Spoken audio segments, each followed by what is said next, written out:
గత ఆదివారం మనం చదువుకున్నటువంటి లేఖన భాగం 50వ కీర్తనలోని 23వ వచనాన్ని మళ్ళీ మనం కలిసి చదువుకుందాం. స్తుతియాగము అర్పించువాడు నన్ను మహిమపరచున్నాడు. నేను వానికి దేవుని రక్షణ కనుపరుచున్నట్లు వాడు మార్గము సిద్ధపరచుకొనెను. దేవుడి పరిశుద్ధ వాక్యం దీవించును గాక. ఆమేన్. చిన్న ప్రార్థన చెప్పుకుందాము. అందరూ కూడా నాతో ఏకీభవించండి. ప్రేమ కలిగిన మా ప్రియ పరలోకపు తండ్రి, కనికర సంపన్నుడా, వందనాలు, స్తోత్రాలు. మీ ఉచితమైన కృపను బట్టి మా జీవితాలలో అనుగ్రహించిన మరొక నూతన మాసంలోని మొదటి పునరుత్థాన దినాన్ని బట్టి హృదయపూర్వకంగా మిమ్మలను స్తుతిస్తూ ఘనపరుస్తున్నాం. అని ఇంతవరకు పాడి మీ నామాన్ని మహిమపరిచాము. ఇప్పుడు మీ లేఖనాలను ధ్యానించాలని ఆశపడుతూ ఉన్నాం. కానీ గత వారం మీరు మాకు వినిపించినటువంటి ఆ భాగంలోని మరొక భాగాన్ని ఇప్పుడు మేము ధ్యానించాలని ఆశపడుతూ ఉన్నాం. తండ్రి, ఈ లేఖనాన్ని బట్టి దీనుడను బలహీనుడను ప్రభా, నేను మాట్లాడడానికై నిలబడబోతూ ఉన్నాను. నన్ను జ్ఞాపకం చేసుకోండి, నన్ను ఖాళీ చేయండి.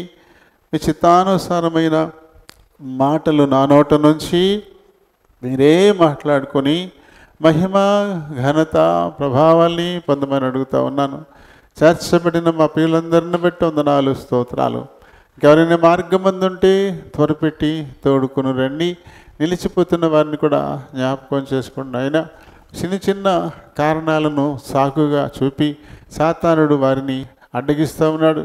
కాబట్టి వాడిని అధిగమించుకుని నీ బిడ్డలు నీ ఆజ్ఞను పాలించి నీ సన్నిధికి వచ్చి మీ చేత హెచ్చింపబడ్డానికి కృప చూపించమని కోరుచు ప్రతిమాలుకుంటూ ఉన్నాను.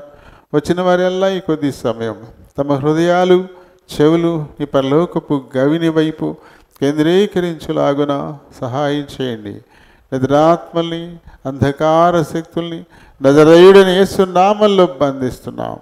నన్ను మమ్ములను మందిరాన్ని విద్యుత్ ఈ సౌండ్ సిస్టమ్ అన్నీ మీ చేతులకు అప్పగించుకుంటూ మీ నామమునతిగా హెచ్చిస్తూ నన్ను మమ్మల్ని తగ్గించుకుంటూ ప్రభు మా ప్రియ రక్షకుడు నైనా యేసు నామని అడిగి వేడుకుంటూ ఉన్నాను మా పరమ తండ్రి. ఆమేన్. రాత్రి అదేంటి అంటారు కదా, ఇంకా పోనట్టుంది జనానికి. రాత్రి గణపురం వెళ్ళొచ్చేసరికి ఇంకా బడలికి పోలేదా? ఇంకా కొంతమంది ఇంకా వెనక్కి ఉన్నారు, ఖాళీ కనపడుతూ ఉన్నారు. ప్రైస్తలాడు. కొంతమందికి ఏమో బళ్ళు దొరకవు. అప్పుడు స్తుతి అయిపోయింది. ఇప్పుడు వస్తున్నారు. మరి స్తుతికి ముందు రావాలని కదా మనం చెప్పుకునేది. స్తుతి మనల్ని దేవునికి అభిముఖుల్ని చేస్తుంది. స్తుతిస్తూ ఉండగా మన ఆత్మ దేవుని ఆత్మతో అనుసంధానం అవుతుంది. అప్పుడు దేవునిని బట్టి మనం ఆనందించగలుగుతాం. అందుకని స్తుతి జరుగుతుండగానే వచ్చేయాలి. ఆ తర్వాత స్తుతిదేమంది, మనకి కావాల్సింది ప్రసంగమే కదా అనుకుంటున్నారు జనం. స్తుతికి మీరు హాజరు కాకపోతే ప్రసంగాన్ని మీరు హృదయపూర్వకంగా వినలేరు. ఇంకా బయట టెన్షన్లు అలా ఉండిపోతాయి. ముందు మొట్టమొదటిది ఏంటంటే లేట్ అయిపోయాను అనేటువంటి ఒక టెన్షన్ ఉంటుంది. అది మొత్తం బుర్రంతా పాడు చేసేద్ది. నిశ్చలంగా ఉండనీయదు. ఆలస్యం అయిపోయాను, అందరూ చూసేస్తున్నారు నన్ను లేట్గా వచ్చానని, ఇలాంటివన్నీ మొదలవుతాయి.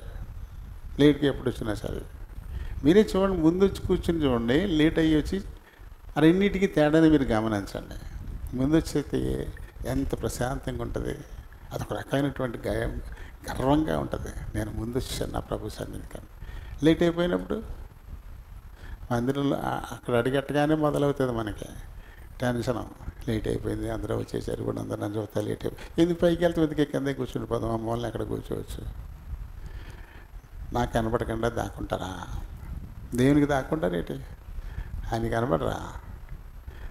ఆయన చూస్తాడనే భయం కావాలి తప్ప నేను చూస్తే ఏంటి చూడకపోతే ఏంటి? నాకేమైనా అధికారాలు ఉన్నాయా మీ మీద? మీ పంచదార కార్డులు ఏమైనా బీకేస్తానా? బియ్యం కార్డులు ఏమైనా తీసేస్తానా? మీ పెన్షన్లు ఏమైనా ఆపేస్తానా? ఇలాంటి అధికారాలు ఏమన్నా మాకున్నాయా? నేను లేవు కదా. ఇదిగో ఇప్పుడు మొత్తం అన్ని చెక్కులు చేస్తారంట, చెక్కులు. అనర్హతతో పెన్షన్లు తెచ్చుకునే వాళ్ళందరినీ పీకేస్తారట. అందుకని మళ్ళీ వరుసగా చెక్కింగ్లు చేస్తున్నారు. హ్యాండిక్యాప్ వాళ్ళని కూడా పాపం, కంటికి కళ్ళు కనపడిన వాళ్ళని, ఇంకొంటి వాళ్ళని, వాళ్ళని కూడా ఈ సదరం సర్టిఫికేట్ కోసం ఆసుపత్రుల చుట్టూ తిప్పుతున్నారు. హ్యాండిక్యాప్ దానికి పెన్షన్ ఇస్తున్నారు కదా, అప్పుడు 2 కళ్ళు కనపడిన వాళ్ళు తడుముకుంటూ అవుతున్నారు. వాళ్ళు నడలేని వాళ్ళు, ఇలాంటి వాళ్ళందరూ ఇప్పుడు మనకి తణుకులో ఉంది ఈ సదరన్ సర్టిఫికేట్లు ఇచ్చే ఆసుపత్రి. ఆ తణుకు హాస్పిటల్ కాడ టెంట్ లేదు, ఏమీ లేదు, ఆ ఎండలో పడి ఎడుతున్నారు పాపం. కాబట్టి ఈ ప్రభుత్వానికి ఉంది మన పెన్షన్ ఇవ్వాలా తీసేయాలని, మాకేముంటాయి అధికారాలు? కేవలం మీరేమైనా తిడతా ఉంటే అంతే, అంతకు మించి ఎందుకు అని కూడా అడిగే అర్హత ఉంటుందా మాకు? అడగకూడదు, అంతే. అడిగేది ఎవరు? అది అడిగేది దేవుడే. అందుకని ఆయనకే మనం వదిలిపెట్టేస్తాం. వెళ్ళండి సార్, వెళ్ళండి. చాలా మిస్ అయిపోయారు మీరు. ఎందుకంటే ఆయన వెనకాల వచ్చి ఇలా అనుకుంటూ వస్తాడు, వీళ్ళు ముందు వచ్చి కూర్చుని పోయాడు, ఇంక ఇలా అంటానికి లేకుండా అయిపోయింది. సరే అండి, మరి గత వారం ఏం చెప్పుకున్నాం మనం? స్తుతి, ఆరాధన, అందులోని సంగీతం, దానికి ఉన్నటువంటి ప్రాధాన్యత కదా, దానికి ఉన్నటువంటి ప్రాధాన్యత. మనం దేనిని బట్టి అతిశయించాలి, గర్వించాలి. దేవుడు నాకు ఇచ్చినటువంటి స్వరంతో పాడి దేవుని మహిమపరిచాను నేను అని గర్వించాలి. లేకపోతే దేవుడు నాకు ఇచ్చిన చేతులతో చప్పట్లు చరిచి దేవుని నామాన్ని మహిమపరిచాను అని గర్వించాలి. నేను పాడతాంగా పాట, చక్కని పాట. తనువు నాదిదిగోగై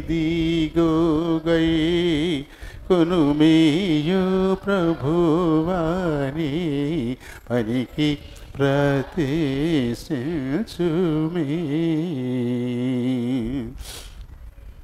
ఏమంటాడు ఆయన?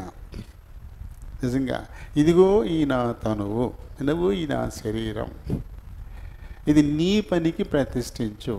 ఈ శరీరం మొత్తాన్ని నీ పనికి ప్రతిష్ఠించు అంటూ, అందుకు నిన్ను స్తుతించడానికి, నీ మా నామాన్ని ఘనపరచడానికి, దీని గురించి సాక్ష్యం ఇవ్వడానికి, నీ రక్షణ భాగ్యాన్ని వెల్లడి చేయడానికి, నీ కోసం నేను ఏం ఖర్చు పెట్టడానికి నాకు ఉన్నాయో అన్నీ నీ కోసమే ఖర్చు పెట్టేలా నన్ను ప్రతిష్ఠించు అంటూ నిజంగా చక్కగా పాడతాడు కదా. ఈయన రాశాడు మంచిగా. చూనికేమంటాడు ఇందులో? దినములు క్షణములు తీసుకొని అవి నీదు నినతిల్ బ్రవహింప చేయను శక్తి నీయుమి. దినాలు, క్షణాలు ఏమున్నాయో ఇవన్నీ కూడా నీవేదైతే మాకు చెప్పారో దానిని ప్రకటించటానికి నాకు శక్తిని ఇమ్మని అడుగుతున్నాడు ఆయన. నీకే, నువ్వు నాకు ఇచ్చిన దినాలు ఎన్నాళ్ళు భూమి మీద ఉంచుతావు, అన్నాళ్ళు ఆ రోజులు నీవే. ఎన్ని క్షణాలు నన్ను ఉంచుతావో అవి నీవే. ఎందుకోసం అంటే నువ్వేదైతే మాకు చెప్పావో దాన్ని ఇతరులకు ప్రకటించేందుకు గాను నీవు నన్ను ప్రతిష్ఠించుకోమంటూ అప్పచెప్పేసుకుంటున్నాడు. ఎంత గొప్ప ఆరాధన చూడండి, ఎంత గొప్ప స్తుతి. కళ కిందకు వచ్చి కొద్ది చెప్తాడు. ఘనమైన నీ ప్రేమ కారణమున నీకై పనిచేయ చేతులివిగో. ఇగో చేతులు నాయి, ఇగో ఘనమైనటువంటి నీ ప్రేమ కారణం చేత నీకోసం పనిచేయడానికి ఇగో నా చేతులు ఇవిగో అంటాడు. ఎన్నయంబు నీ విషయ సొగసుగా జురుకు తనముతో పరుగేత వినయ పాదములివిగో. నా చేతులు ఇవిగో, ఇగో నా పాదాలు ఇవిగో. ఎందుకోసమంటే నీకోసం చురుగ్గా పరిగెత్తడానికి. నిన్న గణపురం ఇందిరాకాలనికి వెళ్ళాం. మరి ఎంతో సంతోషంగా ఎంజాయ్ చేస్తూ అక్కడికి వెళ్ళాం. కానీ అక్కడే ఉండి కూడా కొంతమంది రాలేని వాళ్ళు ఉంటారు పాపం. వాళ్ళు చాలా లాస్ అయిపోతారు. వాళ్ళకి అది అర్థం కావట్లే. దేవుని సన్నిధిని పోగొట్టుకోవడం అది ఎంత లాసో వాళ్ళకి తెలియట్లే. ఆ ఇంటికంటే కూర్చొని ఏం చేస్తారు? మూడంగేసుకుని కూర్చోవడం తప్పితే ఇంకేమైనా ఉందా? ఏం లేదు.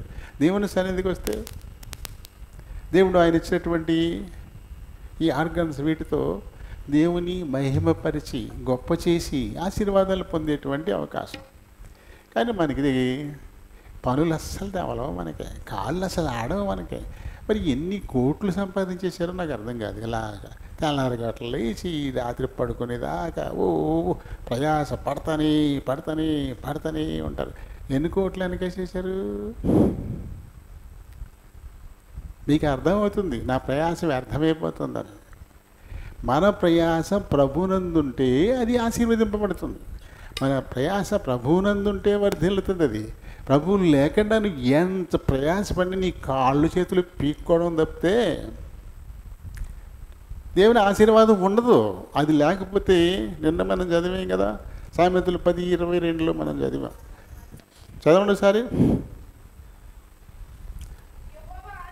యెహోవా ఆశీర్వాదము ఐశ్వర్యమిచ్చును, నరుల కష్టము చేత ఆశీర్వాదం ఏమీ ఎక్కువ కాదు. నరులు కష్టపడేమి దాన్ని సంపాదించుకోలేరంటే పెంచుకోలేరు.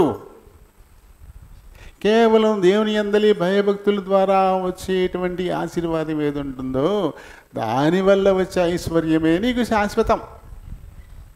అది లేకుండా నువ్వు ఎంత సంపాదించినా ఏదో అంటారు కదా, పెట్టను కొట్ట పొయ్యిలో పెట్ట అని ఒక సామెత చెప్తారు. ఇప్పుడు అక్కర్లేదులేండి. ఇది వరకైతే పెట్టను కొట్టేసి పొయ్యిలో పెట్టి కాచుకు తినేసేవారు. అయిపోయింది, ఇంకేం లేదు. ఇక ఇంకేమైనా ఉందా అంటే ఏళ్ళు. మరి రేపు పొద్దున్న వెళ్ళాలి, మళ్ళీ పెట్టను కొట్టుకోవాలి, మళ్ళీ పొయ్యిలో పెట్టాలి, మళ్ళీ తినాలి. అలాంటి రోజు ఇప్పుడు పరిస్థితులు అలాగే అయిపోతున్నాయి. ఎంత కష్టపడిన ఎంత దొరికినాయి, ఏమీ ఉండాలి వెనక, ఏం కనపడట్లే. ఒకసారి దేవుని ఇష్టానుసారంగా నడుచుకుని మనం చూడాలా. మన జీవితాల్లో ఆయన చూపించి అప్పుడు మనం చూడాలా. అప్పుడు ఎలాగ ఆశీర్వాదం దేవుడు ఇస్తాడో మనకు తెలుస్తుంది. చాలా పోగొట్టుకుంటున్నాం. శ్రమ అంతే మిగులుతుంది, ఇంకేం లేదు. కాళ్ళ చేతులు ఎకడాలు ఒకటి మిగులుతున్నాయి అంతే, ఇంకేం లేదు. ఏమీ వృద్ధి అవ్వట్లేదు. మీరే అంచనా వేసుకోండి. 10 సంవత్సరాల్లో ఏం పెరిగారు? అప్పటికిప్పటికి ఏమైనా తేడా వచ్చిందా? ఏముందా? ఏమి కనపట్లే. మరి ఎందుకు ఈ ప్రయాస? అప్పుడు ప్రభువుని తీసి పక్కనట్టు ప్రయాసపడుతున్నాం. ప్రభుతో ఏకమై ప్రయాసపడు, ప్రభు చిత్తాన్ని అనుసరిస్తూ ప్రయాసపడు. అప్పుడు దేవుడు ఎంతగా నిన్ను వర్ధిల్ల చేస్తాడు. అసలు వర్ధిల్ల చేయకపోయినా ఇబ్బంది ఏముంది? ఏం సంపాదిస్తే మాత్రం నువ్వు పట్టుకెళ్తావు? నీ కూడా ఏమైనా వస్తాయి?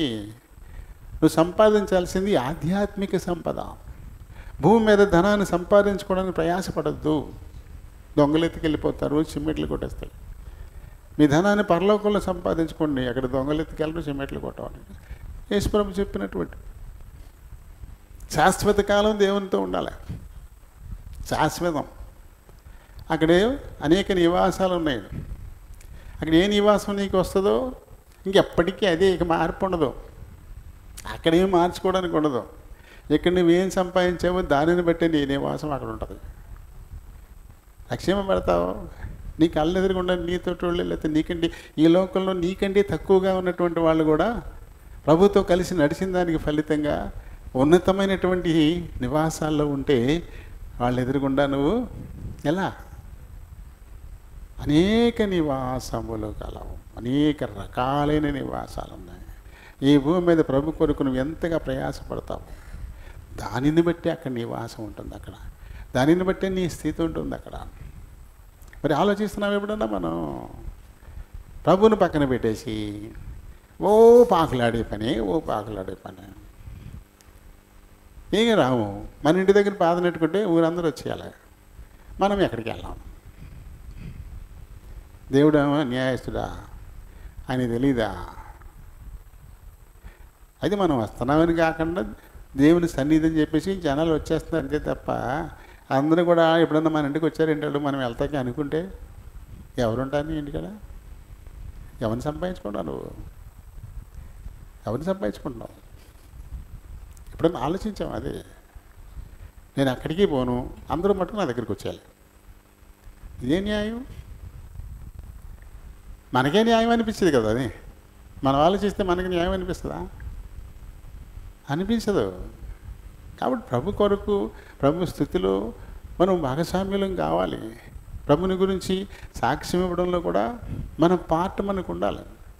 మరి ఇక్కడి నుంచి అందరూ ఆ ఇందిరా కాలనీకి వెళ్ళేసరికి ఆ స్థానికంగా ఉండే వాళ్ళందరూ చూసి, అబ్బా ఎంతమంది అడుగుకోళ్ళ నుంచి వచ్చారు వీళ్ళు వ్యాన్లు వేసుకుని, అయ్యో బాబోయ్ అనుకుంటారు వాళ్ళు. అది కదా దేవునికి మహిమ. మరి ఆ మహిమలో నువ్వు పాలు పొందట్లా. ఇది గుంపులో సరిపోతుందని నేను కూడా వెళ్ళిపోయాను అనుకుంటున్నారా? దేవుడికి తెలియదండి. ఆయన ఎట్టుకుంటారు, ఆదరే అని ఎత్తాడు. ఎవరు వచ్చారు ఎవరు అలా కదా. పనివాడికి జీతం కదా. ఎవరి పనిలోకి వచ్చారో మాస్టర్ వేసి వారానికో నెలాఖరుకో డబ్బులు ఇస్తారు. మాస్టర్ ఎవరికి పడిందో వాళ్ళకే కదా ఫలితం. దేవుడు మాస్టర్ వేస్తాడు, ఆయన జీవ కవల్లో రాస్తాడు. రాసిన వాళ్ళకే ఫలితం దొరుకుద్ది. అయ్యగారికి విమానం దొరకలేదు, ఇప్పుడు చాలా హడావిడిగా వస్తున్నాడు పాపం. సగం అయిపోయింది. తనే తల ఎత్తుకోలేకపోతున్నాడు. చూసారా, తలకి ఎలా పెట్టుకుని వెళ్ళిపోతున్నాడు. ఎందుకు? ఆలస్యం అయిపోయాడు. ఆలస్యం అయిపోయిన తల ఎత్తుకుని ఎలా వస్తారు? సిగ్గు వచ్చేది కదా వాళ్ళకి. అందరూ వచ్చేసారు, నేను ఇప్పుడు వచ్చానా అని చెప్పేసి తలకి ఎలా పెట్టుకుని ఇలా ఊపుకుంటూ వెళ్ళిపోతారు అంతే. తలెత్తుకురండి అంటే ముందు రావాలా కదా. మరి ఏమంటాడు కీర్తన కాడు ఎంత చక్కగా మాట్లాడాడు. సరే పాడేస్తాను ఒకసారి, జాగ్రత్త కాకుండా పాడేస్తాను. వినండి, ఎంత మంచి కీర్తన, నాకు చాలా ఇష్టమైన కీర్తన. నాకే కాదు, చామేల ఆనంద్ కుమార్ అని చెప్తున్నాడు. ఆ మాటలు ఉంటాయన్నా, ఎంత బాగుంటాయి అన్నాడు. అప్పుడు చూపించాను, ఇగో నేను పాడతాను అప్పుడప్పుడు నీ. ఎందుకంటే హృదయానికి హత్తుకునేటువంటివి. ఇది మన ఎవరు ఇష్టపడతారో వాళ్ళకే ఇష్టమవుతాయి. ఈ రకంగా ఉండాలని ఎవరు ఇష్టపడతారో అవి వారికే నచ్చుతాయి. నీ ఆస్తిలో సగం పేదలకు పంచేయి అన్నారు. ఆ మాట నచ్చినోడికి ఇష్టంగా ఉంటుంది. నచ్చినోడు ముఖం మాడుచుకుని ఇంటి ఇంత కష్టపడి సంపద సగం ఇచ్చేలా అనుకుంటూ పోతాడు. అలా వెళ్ళిపోయాడుగా ఒక ధనవంతుడు, ఒక యవనస్తుడు, పదవిలో ఉన్నవాడు, కొంచెం ఆస్తిపరుడు యేసుప్రభు దగ్గరికి వచ్చి ఏం చేశాడు? వ్యసన పడుతూ వెళ్ళిపోయాడు. ఎందుకంటే ఇష్టం లేదు తనకి. ఇష్టం ఉన్నవాడుగా చూడండి జక్కయ్య గారు ఏం చేశాడు? ఆయనకి ఇష్టమైంది ప్రభుతో ఉండడం. ముందు ఆయన చూడాలనుకున్నాడు అంతే, కానీ ఆ తర్వాత ఆయనతో ఉండాలనుకున్నాడు అంతే. నా ఇంటికి నేను తీసుకెళ్ళిపోతాను, ఆయనతో పాటు నేను ఉంటాను. బహుశా ఆ తదుపరి యేసుప్రభు కూడా పోయి ఉంటాడు అంతే. ఆయన మొత్తం ఈ సుంకాలు వసూలు చేసుకునే వదిలేసి ఉంటాడు బిజినెస్. ఇది నాకు వద్దు, ఇంకా ఈ పని నాకు వద్దు, నా అన్యాయం అక్రమ రొంపులో నన్ను ముంచేసింది, దీని నుంచి నేను విడుదల పొందాను, ఇంకా నాకు ఇది వద్దు అనుకునే ఉంటాడు. అదే ఇంకా తర్వాత కంటిన్యూషన్ అతని గురించి ఏమి రాయబడలే, అయిపోయి ఉంటుంది అంతే కదా. చూడండి ఏమంటాడు ఈయన, ఘనమైన నీ ప్రేమ కారణమున నీకై పనిచేయ చేతులివిగో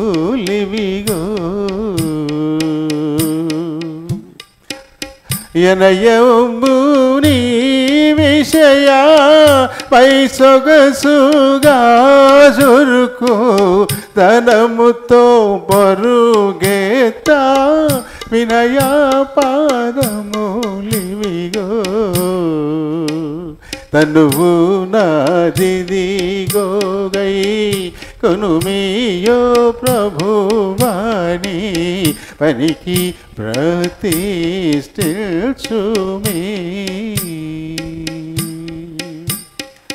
తర్వాత చెప్తాడు స్వరం.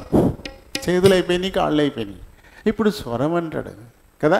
స్వరమిదిగో కొనుమి పరరాజా నిన్ను గూర్చి నిరతము పాడనేము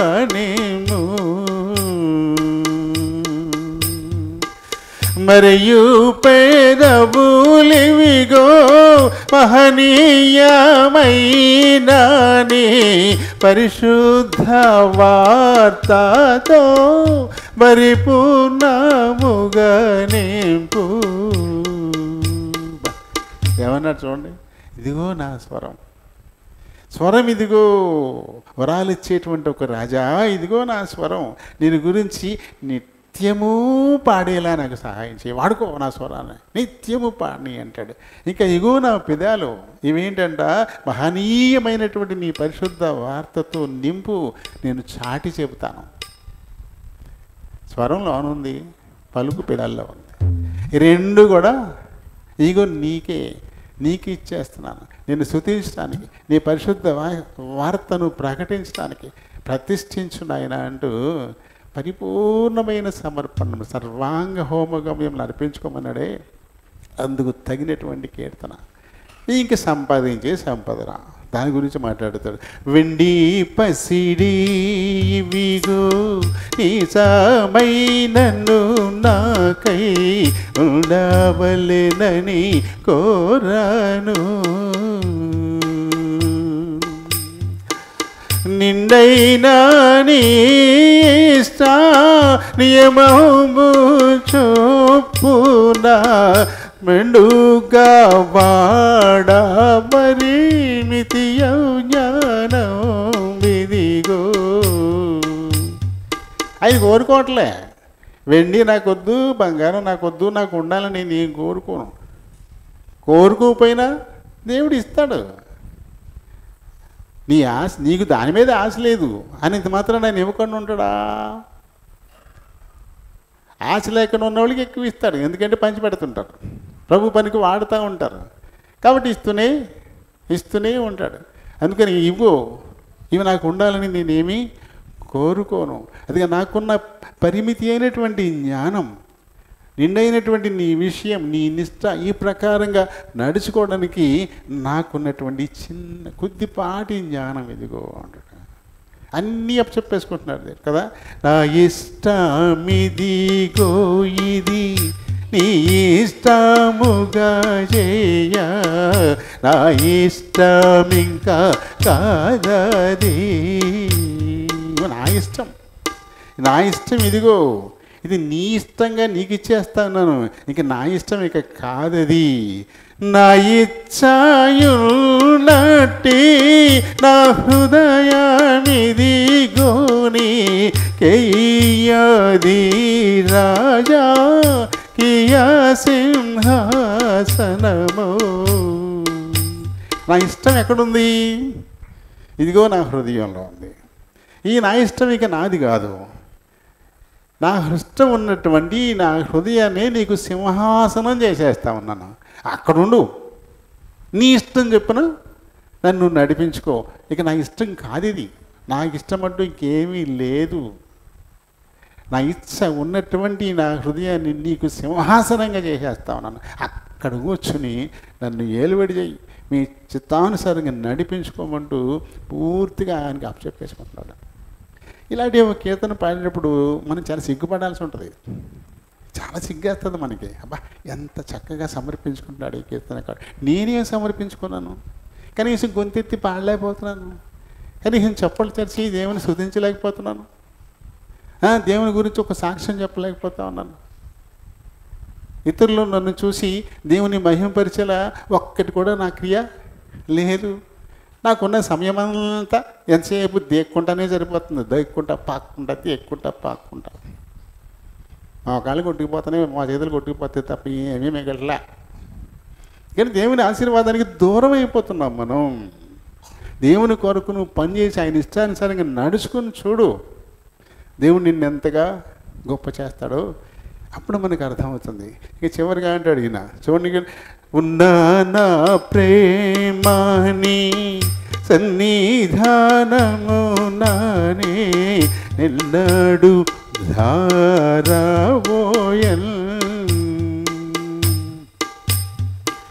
నన్ను నీవానిగా నాదాగై కొనుమిప్పుడు చెన్నుగా నీ వశమై తిరముగా నుండేదా. ఉన్న ఈ నా ప్రేమ ఏది ఉందో ఇదంతా నీ సన్నిధానాన్ని నేను తారపోసేస్తా. దేని మీద నాకు ఇంకా ప్రేమ లేదు, నీ సన్నిధి అంటేనే నాకు ప్రేమ అంటాడు. అంతే. కాబట్టి నీ వాణిగా నన్ను స్థిరంగా ఉంచుకో, స్థిరపరుచుకో నన్ను నీ వాణిగా అంటూ ఆయన అప్పచెప్పేసుకుంటాడు. ఎంత మంచి కీర్తన ఇది నిజంగా.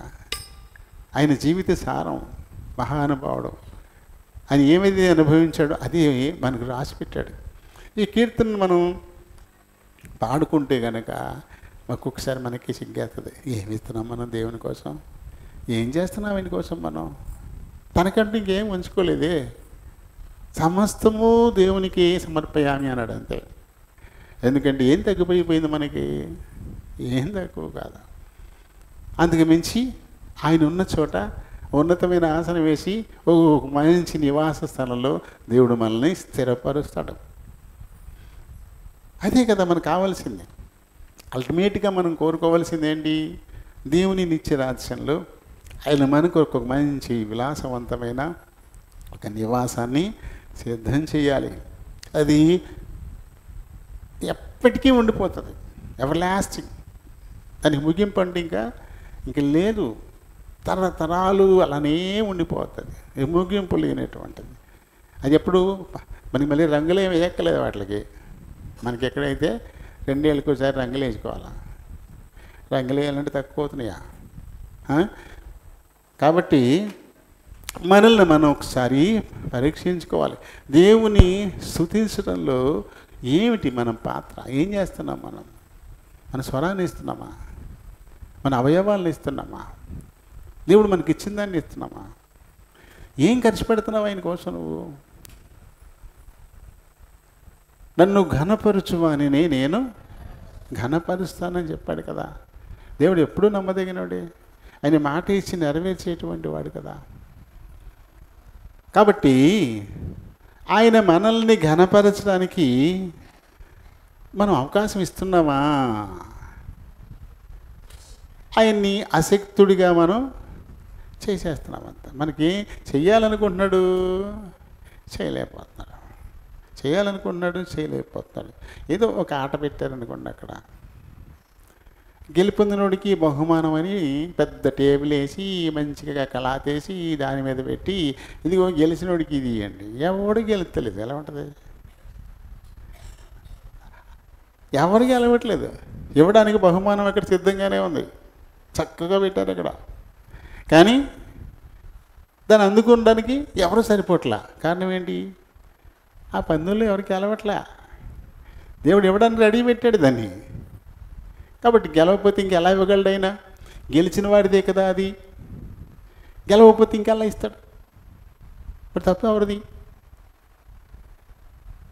కదా. కాబట్టి గెలుచుకో, ఇది నీది చెప్పాడు కదా. ప్రకటన 2:7 మనం చదువుతాం. జయించు వానికి పరదేశంలో ఉన్న జీవవృక్ష ఫలాన్ని భుజింపనిత్తును అన్నాడు. గెలిచినోడికల్లా పరదేశంలో జీవవృక్ష ఫలం ఇస్తాడు చక్కగా. వాళ్ళు ఎప్పటికీ నశించిపోరు. రెడీగా ఉంది జీవవృక్ష ఫలం, అక్కడ ఫలాలతో ఉంది. అక్కడ ఎవరు గెలిచొస్తారా వాళ్ళకి తినిపిద్దామా అని ప్రభు సిద్ధం చేసినాడు అక్కడ. దాన్ని ఎవరు తింటారు? గెలిచిన వాళ్ళే కదా. గెలిచిన వాళ్ళే. నువ్వు గెలవకపోతే ఎలా పెడతాడు నీకు? ఆయన ఎప్పుడైతే ఇవ్వడం సిద్ధంగానే ఉన్నాడు. సరే అండి. మొత్తం మీద దేవుని మనం స్తుతించడానికి చాలా ప్రాధాన్యత ఉంది.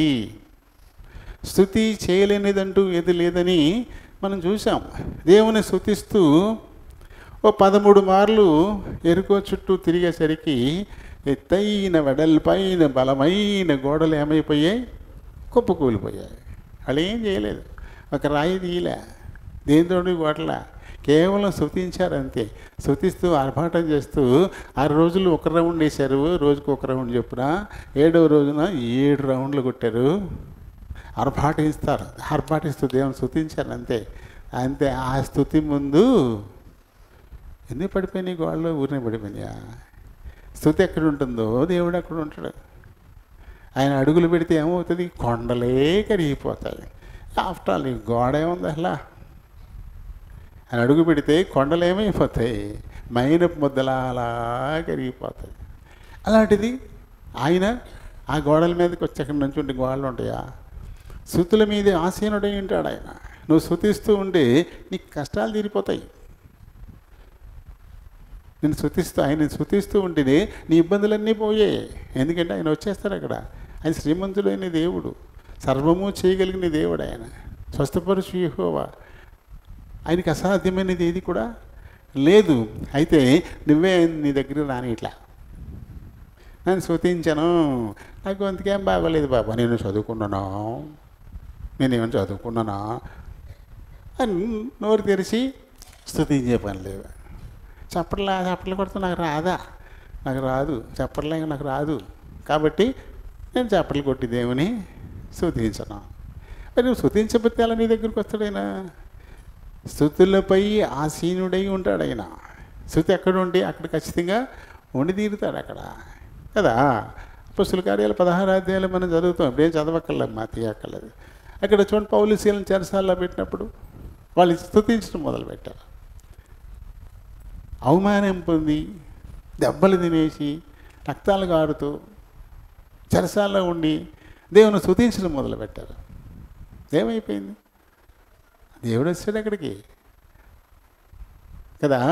ఆయన అడుగుల పదఘట్టంలకి ఏమైపోయింది? అదిరిపోయింది అక్కడ నేల. ఆ చెరసాల పునాదులు కదిలిపోయాయి భూకంపం వచ్చినట్టుగా. ఆ తలుపులన్నీ ఇలా గుద్దుకుని ఊడిపోయినాయి. ఏకంగా ఊడిపోయినాయి. ఏం చేశారు వాళ్ళు? దేవుని స్తుతించారంతే. ఆనందంగా ఉండేం స్తుతించలా, ఎంతో సంతోషంగా ఉండేం స్తుతించలా. అవమానాలు పోయింది స్తుతించారు, దెబ్బలు తిని స్తుతించారు, ఖైదు చేయబడి స్తుతించారు, కష్టకాలంలో దేవుని స్తుతించారు వాళ్ళు. అలాంటి కష్టాలు మనకున్నాయి ఏమన్నా? మరి మనం ఎందుకు స్తుతించలేకపోతున్నాం? అలాంటి స్థితిలో ఉండి కూడా దేవుని వాళ్ళు స్తుతించారు. అంతే, దేవుడు అక్కడికి వస్తాడు కదా. కాబట్టి యాకోబు గారు అంటారు, వీళ్ళు ఎవరికైనా కష్టం కలిగితే పాటలు పాడండి, దేవుని స్తుతించండి. అంతే, కష్ట సమయాలలో పాడి దేవుని మనం స్తుతించాలి కదా. మరి బైబిల్లో ఈ స్తుతి అంటే ఖచ్చితంగా అందులో సాహిత్యం ఉంటుంది, సంగీతం ఉంటుంది. రెండు లేకుండా స్తుతి అనేది లేదు. దేవుని గుణగణాలు వర్ణిస్తూ రాయబడిన కొన్ని పదాలు, వాటిని క్రమబద్ధంగా పాడడానికి వీలైనటువంటి ఒక సంగీతం, దానికి ఒక లయ, దానికి ఒక శృతి, ఇవన్నీ ఉంటాయి. పెద్ద వాయిద్యాలు ఏమక్కర్లా, తాళం సరిపోద్ది. ఈ ఒక్క దెబ్బే కరెక్ట్గా నడుపుద్ది పాటని. తనువు నాదిదిగో గై కొనుమియో ప్రభువని. ఈ తాళం అది ఒక్క దెబ్బ అంతే. అది దాన్ని లయ అంటారు, లయ జ్ఞానం. లయ పాటని క్రమబద్ధంగా నడిపిస్తుంది. అలాగే శృతి కూడా. శృతి అంటే ఏ శృతిలో మనం పాటను మొదలు పెడతామో అదే స్థితిలో అది ఆ శృతిలోనే వెళ్ళాలి. మధ్యలో శృతి మారకూడదు. అదే లైను, ఆ లైన్లోనే వెళ్ళాల్సి ఉంటుంది. కానీ కొంతమంది పల్లవి చరణం కూడా ఒకే శృతిలో పడతారు. నిజంగా భలే ఆశ్చర్యం అయితే, నాకు ఎలా పాడుతున్నారు వాళ్ళు, నాకు రాదలాగా. పల్లవిని చరణాన్ని కూడా ఓ శృతిలో పాడడం నాకు రాదు, కానీ వాళ్ళు పాడతారు. నిజంగా గొప్ప సంగీత విద్వాంసులే కదా. కానీ శృతి అది ఒక లైన్ ఉంటుంది, అదే లైన్లో వెళ్ళాలి తప్ప పల్లవికి ఒక శృతి ఉంటుంది, చరణానికి ఒక. ఇప్పుడు చూడండి, తనువు నాది అలా మొదలుపెట్టాం. తర్వాత ఎక్కడికి వెళ్తుంది అది? వినయంబు నీ విషయాలు పైకి వెళ్ళిపోతుంది. వినయంబు నీ విషయా అని పాడితే ఏముంది అక్కడ? తనువు నాది, ఇదిగో పల్లవిది. ఆ తర్వాత వచ్చేది కూడా మళ్ళీ అలాగే పాడితే మన శృతిని ఫాలో అవ్వట్లే. కాబట్టి అక్కడ సాహిత్యం వీగిపోతుంది. ఏం చెప్తున్నాడు? అది చాలా ఉచ్చ విషయం, అది చాలా మంచి గొప్ప విషయం. అది పైకి తీసుకెళ్తాడు దాన్ని పైకి. దినములు క్షణములు దీసికొనియవి నీదు వినతిన్ ప్రవహింప చేయను శక్తి నీయుమే. ముందు నువ్వు సాఫీగా మొదలుపెట్టాడు. ఆ తర్వాత దినాలు, క్షణాలు ఇవన్నీ కూడా నీ సువార్తను ప్రకటించడానికి నాకు అవసరమైన శక్తిని నాకు ఈ అంటూ అది ఉచ్చస్వరంలోకి వెళ్తుంది పైకి. మరి దాన్ని కూడా మనం అలానే పాడితే, కాబట్టి శృతి, లయ ఈ రెండు తప్పనిసరి. ఓ పాటకి ఈ రెండు తల్లిదండ్రులు అంటారు, తల్లి తండ్రి. శృతి, లయ అనేవి తల్లి తండ్రి. ఆ రెండు లేకపోతే ఆ పాట సరిగా పెంపారదు. తల్లిదండ్రులు లేకపోతే బిడ్డలు ఎలాగా పెంచబడరు, అలాగే చక్కగా పెంపారాలి అంటే ఈ శృతి, లయ తప్పకుండా ఉండాల్సిందే. సరేనండి. మరి బైబిల్లో సంగీతాన్ని గూర్చినటువంటి మొదటి ప్రసక్తి ఎక్కడొచ్చింది? బైబిల్లో సంగీతాన్ని గురించిన మొదటి ప్రసక్తి ఎక్కడ మనకు కనపడుతుంది అంటే నిర్గమకాండము 15వ అధ్యాయంలో 20-21 వచనాల్లో మరి మోషే సహోదరి అయినటువంటి మిరియాం వాళ్ళు ఎర్ర సముద్రాన్ని దాటి ఎవరికి వచ్చిన తర్వాత ఆ అద్భుతాన్ని చూసినటువంటి వారు దేవుని స్తుతించడం మొదలుపెట్టారు. ఆ అద్భుతాన్ని చూసిన వారు దేవుని స్తుతించడం మొదలుపెట్టారు కదా. ఏంటి ఎంత గొప్ప అద్భుతం అది! ప్రశంసించకుండా స్తుతించకుండా ఉండగలమా? ఓ పక్కన ఫరో సైన్య సముద్రం, వెనకాల ఫరో సైన్యం ఒక సముద్రంలా వచ్చేస్తుంది. రథాలు, గుర్రాలు, కత్తులు, గుదియలు, ఈటలు, బల్లాలు ఇవన్నీ పుచ్చుకొని పొలోమంట వచ్చేస్తూ ఉన్నారు. ఇదంతా ఎర్ర సముద్ర తీరాన ఉన్నారు. అవి ముందుకు వెళదామంటే సముద్రం అడ్డంగా ఉంది. ఎలా వెళ్తారు? ఒకవేళ పడవల్లో దాటితే మాత్రం ఈ లక్షలాది మంది అవతలకు దాటితే ఎన్ని పడవలు కావాలా? అసలు కుదురుద్దా? ఇటేమో ఎర్ర సముద్రం, ఇటేమో ఫరో సైన్య సముద్రం, మధ్యలో ఉండిపోయారు. హాహాకారాలు మిన్నంటిపోతున్నాయి. అయ్యో బాబోయ్, ఈ ఫరో సైన్యం వచ్చేస్తుంది. అక్కడే ఉండి గొడవ లేదు కదా, ఇప్పుడు వచ్చి మమ్మల్ని చంపుతారు, మమ్మల్ని కొడుతారు, పొడుతారు, ఈడ్చుకుపోతారు మమ్మల్ని. ఎంత కష్టం వచ్చి పడింది బాబోయ్, మోషే ఏంటిది అని చెప్పేసి గందరగోళం అయిపోయింది. అక్కడ ఏం భయపడద్దు, ఊరికే నిల్చోండి, దేవుడు చేసేటువంటి అద్భుతాన్ని చూడండి. ఇదిగో ఇప్పుడు మీరు చూస్తున్న ఈ శత్రువులే, ఏ శత్రువులను చూసిన మీరు భయపడుతూ ఉన్నారో వారిని ఇంకెప్పటికీ మీరు చూడరు. ఎలా సాధ్యం ఇది? వాళ్ళకి అయ్యోమయ్యం, ఇది ఎలా సాధ్యం అవుతుందిరా బాబా? అంతమంది సైన్యం వచ్చి మీదడిపోతుంటే ఇది ఎలా సాధ్యం? మాకు ఎలా కుదురుతుంది? ఎలా ధైర్యంగా ఉండాలి మేము? ఇంకా వాళ్ళని ఎప్పుడు చూడకుండా ఎలా అయిపోద్ది, మేము కనపడకుండా పోతామేమో. వాళ్ళు ఇలాంటి ఆలోచనలన్నీ చుట్టుముట్టున్న టైంలో ఏం చేశాడు దేవుడు? ఒక్కసారిగా అగ్నిస్తంభాన్ని వారికి వీరికి మధ్య ప్రతిష్ఠించేశాడు. అగ్నిస్తంభం వచ్చేసి ఫరో సైన్యానికి ఇజ్రాయేలీలకి మధ్యన అగ్నిస్తంభం ఒకటి వచ్చి నిలబడిపోయింది. అది ఇజ్రాయేలీలకేమో ప్రకాశవంతమైన వెలుగు, అటు ఫరో సైన్యానికేమో భయం, అగ్ని జ్వాలలు. ఒక్క అడుగు కూడా ముందుకేయడానికి వీలు లేకుండా వారి మీదకి అగ్ని జ్వాలలు, పాములు వత్తాసి ఉండాలగా అలా మీదకి వచ్చేస్తున్నాయి. అయ్యి వెనక్కి వెళ్ళిపోతున్నారు వీళ్ళు. అలా వీళ్ళకేమో ప్రశాంతమైన ప్రకాశవంతమైన వెలుగు, ఏ భయం లేకుండా. అది మొట్టమొదటిది. అప్పుడు వీళ్ళు కొంచెం కుదురుపడి ఉంటుంది. అమ్మ బలి ఆఫ్ చేశాడు దేవుడు, మరి మన మీదకి రాకుండా బలి ఆఫ్ చేశాడు దేవుడు, వాళ్ళు ఏమైపోదు మనం కాస్తంత కుదురు. కానీ ఇంకో సమస్య ఉండిపోయింది.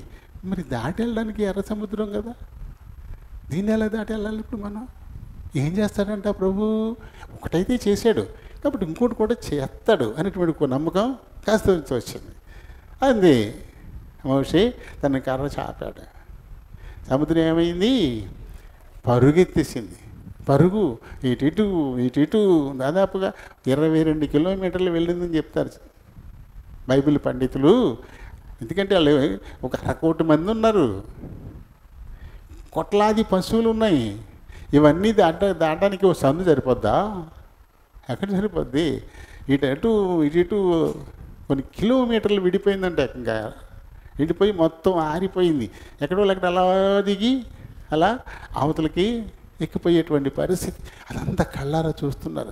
మోషే చెప్పాడు, మీరు ఊరికనే నిలుచుండి దేవుడు చేసేటువంటి అద్భుతాన్ని చూడండి, ఆయన ఇచ్చేటువంటి రక్షణను మీరు చూడండి. ఇదిగో ఇప్పుడు చూస్తూ భయపడుతున్న ఈ శత్రువు సమూహం ఏదుందో, వీళ్ళందరూ ఇదివరకు నుంచి మిమ్మల్ని బాధ పెడుతున్నారు కదా, ఐగుప్తులు మిమ్మల్ని హింసించారు కదా, మరి ఇంకెప్పటికీ మీరు కనపడరు, మీకు కళ్ళారా చూస్తారు అన్నాడు. బట్ అయింది.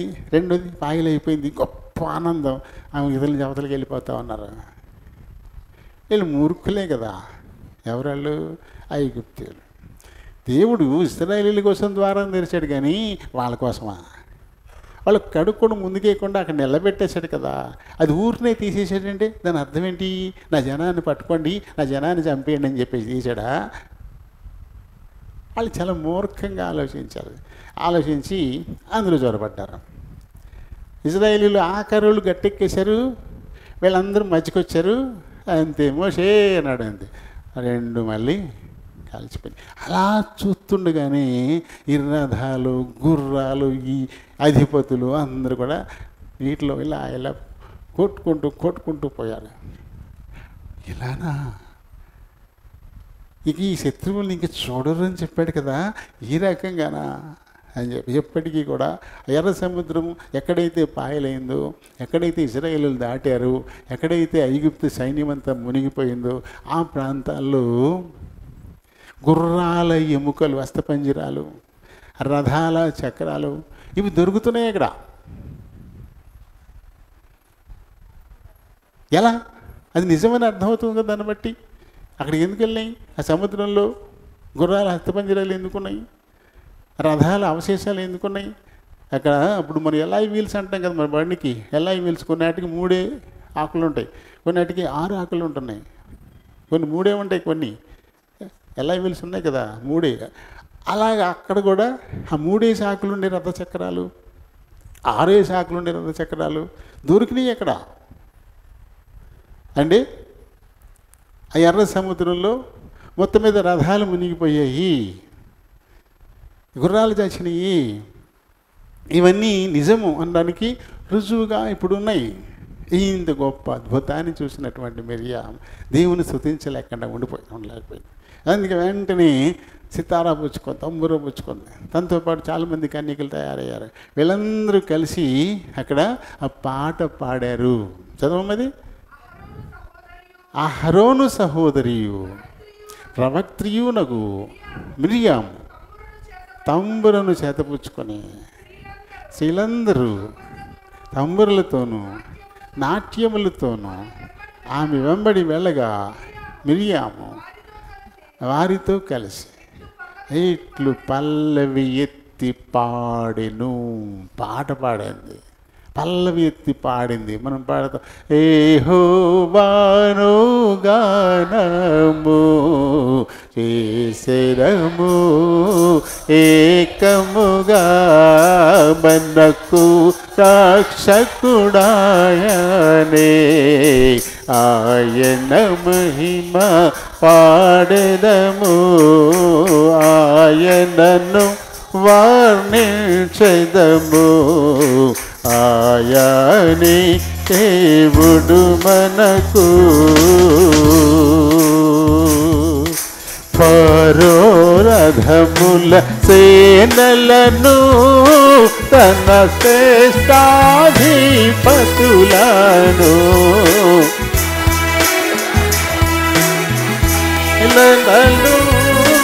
తన శ్రేష్టాధిపతులను ఎర్ర సముద్రములోన వేచే దేవా, ఎర్ర సముద్ర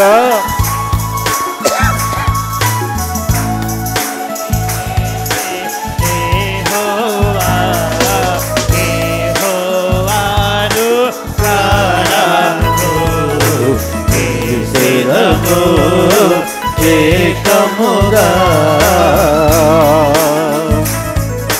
ఇశ్రాయేలీయులంతా ఎంతో సురక్షితముగా ఇశ్రాయేలీయులంతా ఎంతో సురక్షితముగా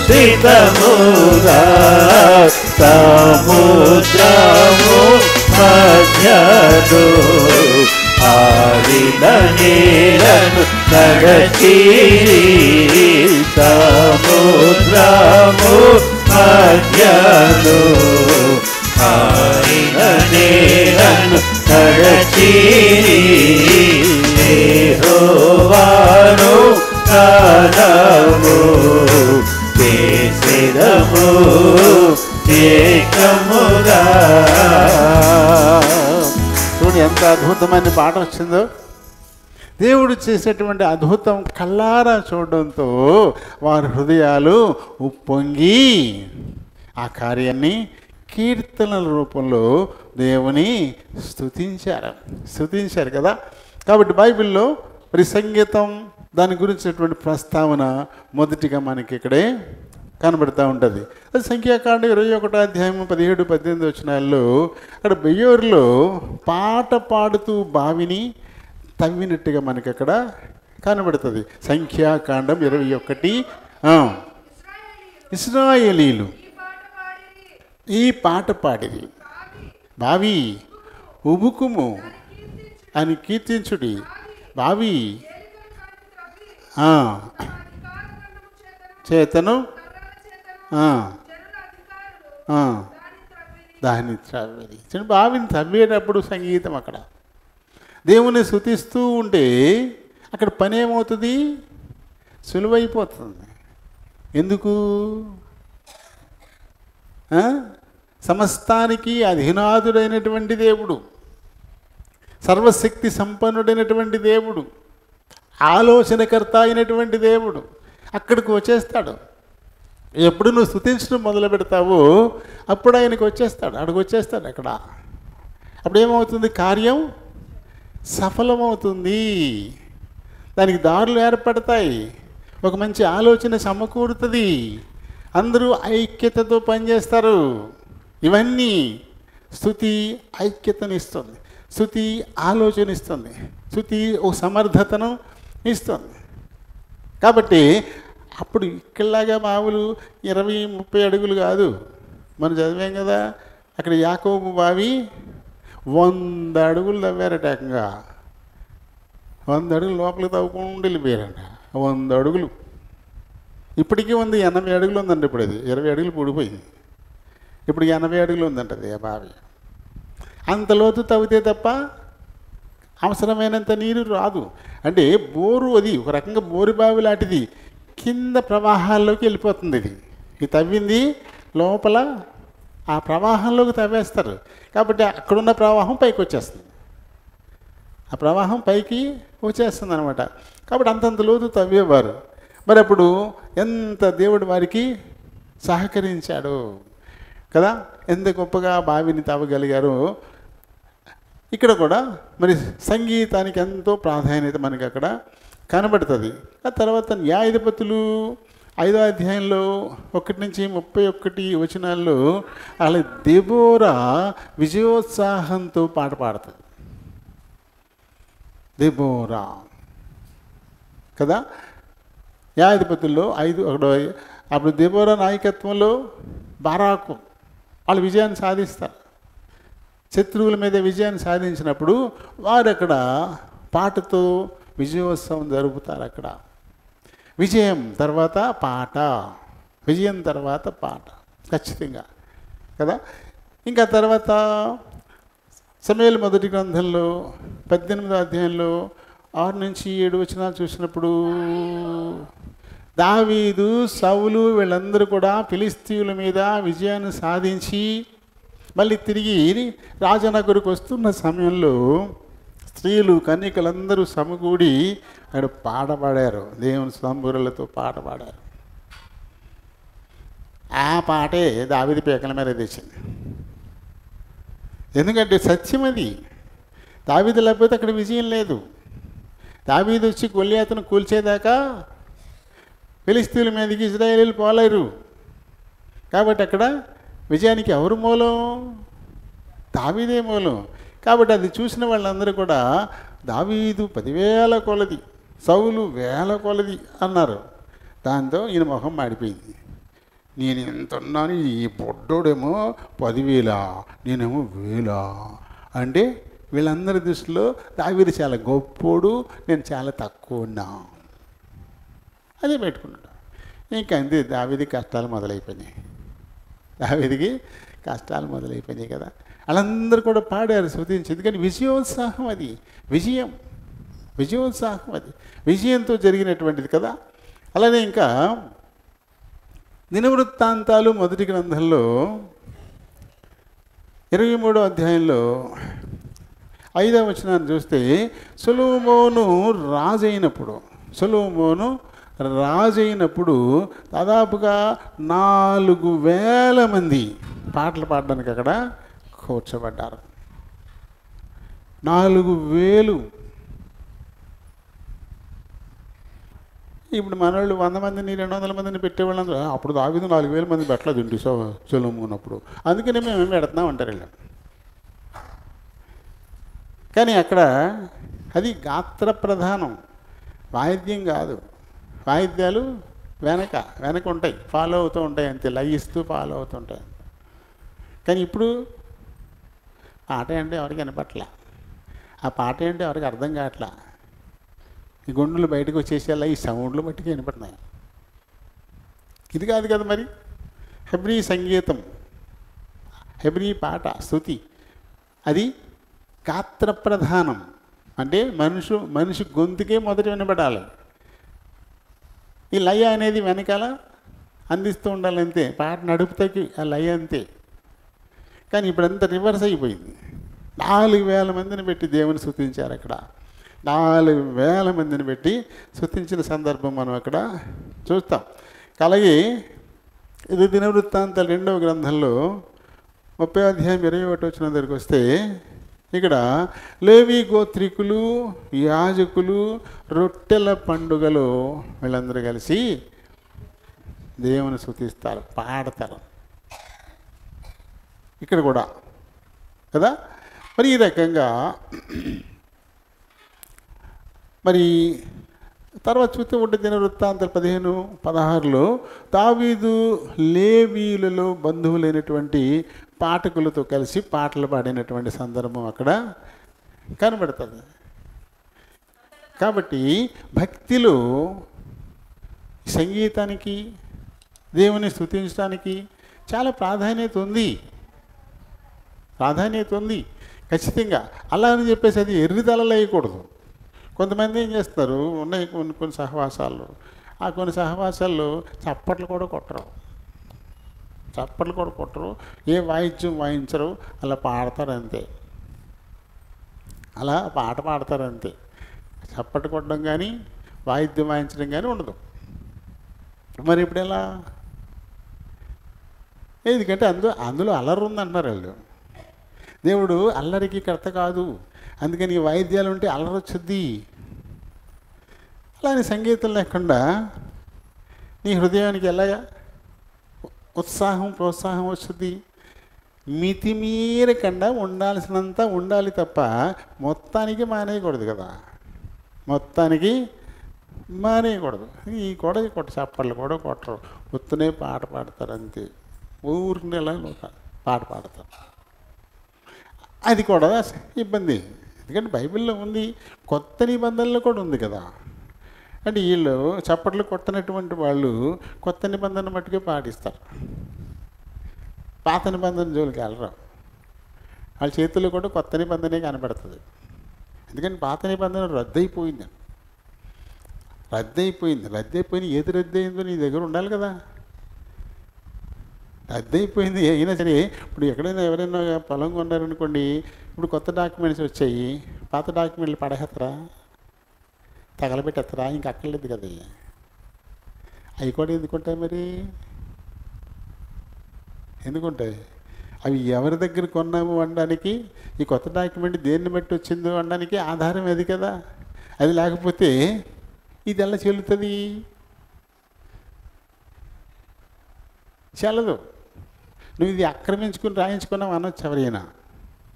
అబ్బాబో కాదండి బాబు, ఇదిగో వారిది, వారి దగ్గర నేను క్రయం చేసుకుని రాయించుకున్నాను, కావాలంటే చూసుకోండి పాత డాక్యుమెంట్లోని చూపించాలి. పాత ఏమీ లేవు. కాబట్టి ఇప్పుడు ఇది ఆక్రమణ అని ఎవరైనా అంటే వాదించుకోవడానికి ఏమి ఉండదు మన దగ్గర. అందుకే పాతవి కూడా ఉండాల్సిందే. కాబట్టి పాత నిబంధన కూడా కావాలా. దేవుడు ఏది రద్దు చేశాడో అది మనకి తెలియకపోతే ఎలా? అది కూడా తెలియాలి. దాని జోలికి మనం వెళ్ళకుండా ఉండాలంటే అది కూడా మన ముందు ఉండాలి. అంతేగాని లేకపోతే ఏది వద్దన్నాడో మనకి ఎలా తెలుస్తుంది? కానీ వాళ్ళు కేవలం కొత్త నిబంధనని పాటిస్తారు. ఏమాత్రం కూడా చప్పట్లు కూడా కొట్టరు, ఊరుకునే పాట పాడతారు అంతే. అలా పాట పాడతారు అంతే. స్తుతియో మహిమా ఘనత నీకే యుగ యుగముల వరకు.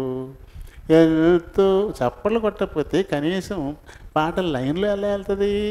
ఈ చప్పడేంటి? ఇదే లయ. ఇది లేకపోతే ఎవరేం పాడుతున్నారో ఏం తెలుస్తుంది? ఒక పాట క్రమంగా వెళ్తుందా? అసలు వెళ్ళదు. అసలు ఖచ్చితంగా లయ ఉండాల్సిందే. మరి అలా చప్పట్లే కొట్టకపోతే లయ్యే లేదు. ఎవరు ఇష్టం వచ్చినట్టు వాళ్ళు పాడుకునే పరిస్థితి. అది కూడా సరైనది కాదు. అలా అని చెప్పేసి కేవలం ఈ డప్పులు మాత్రమే వినపడి గొంతు వినపడకుండా అంత సౌండ్ చేసినా తప్పే. అది ఉండకూడదు, మొత్తానికి తీసేయకూడదు, ఉండాలి. ముఖ్యంగా ఏ స్తుతి ఏమిటో ఆ స్తుతి, ఆ గాత్రం ముందు వినపడాలి. దేవునికి మహిమ అది. ఆ గాత్రానికి సపోర్టింగ్గా ఈ లయ అనేది ఉండాలంతే. అప్పుడే అది బాగుంటుంది కదా. చూడండి, ఈ బైబిల్లో సంగీతాన్ని గురించినటువంటి ఈ మొదటి ప్రశస్తిని గురించి ఇప్పుడు మనం ఇప్పటివరకు చూసుకున్నాం. ఆ తర్వాత సాతాను సంగీతం, దైవిక సంగీతం, రెండు రకాలు. సాతాను సంగీతం కూడా ఉందా? సాతాను సంగీతం ఉంటుంది ఖచ్చితంగా. సాతాను సంగీతం కదా. అంటే ఎందుకంటే సాతాను పేరేంటి? అసలు పేరు లూసిఫర్. లూసిఫర్ యొక్క పనేంటి? దేవుని స్తుతించడం. ముగ్గురు దూతల పేర్లు మనకి బైబిల్లో కనబడతాయి.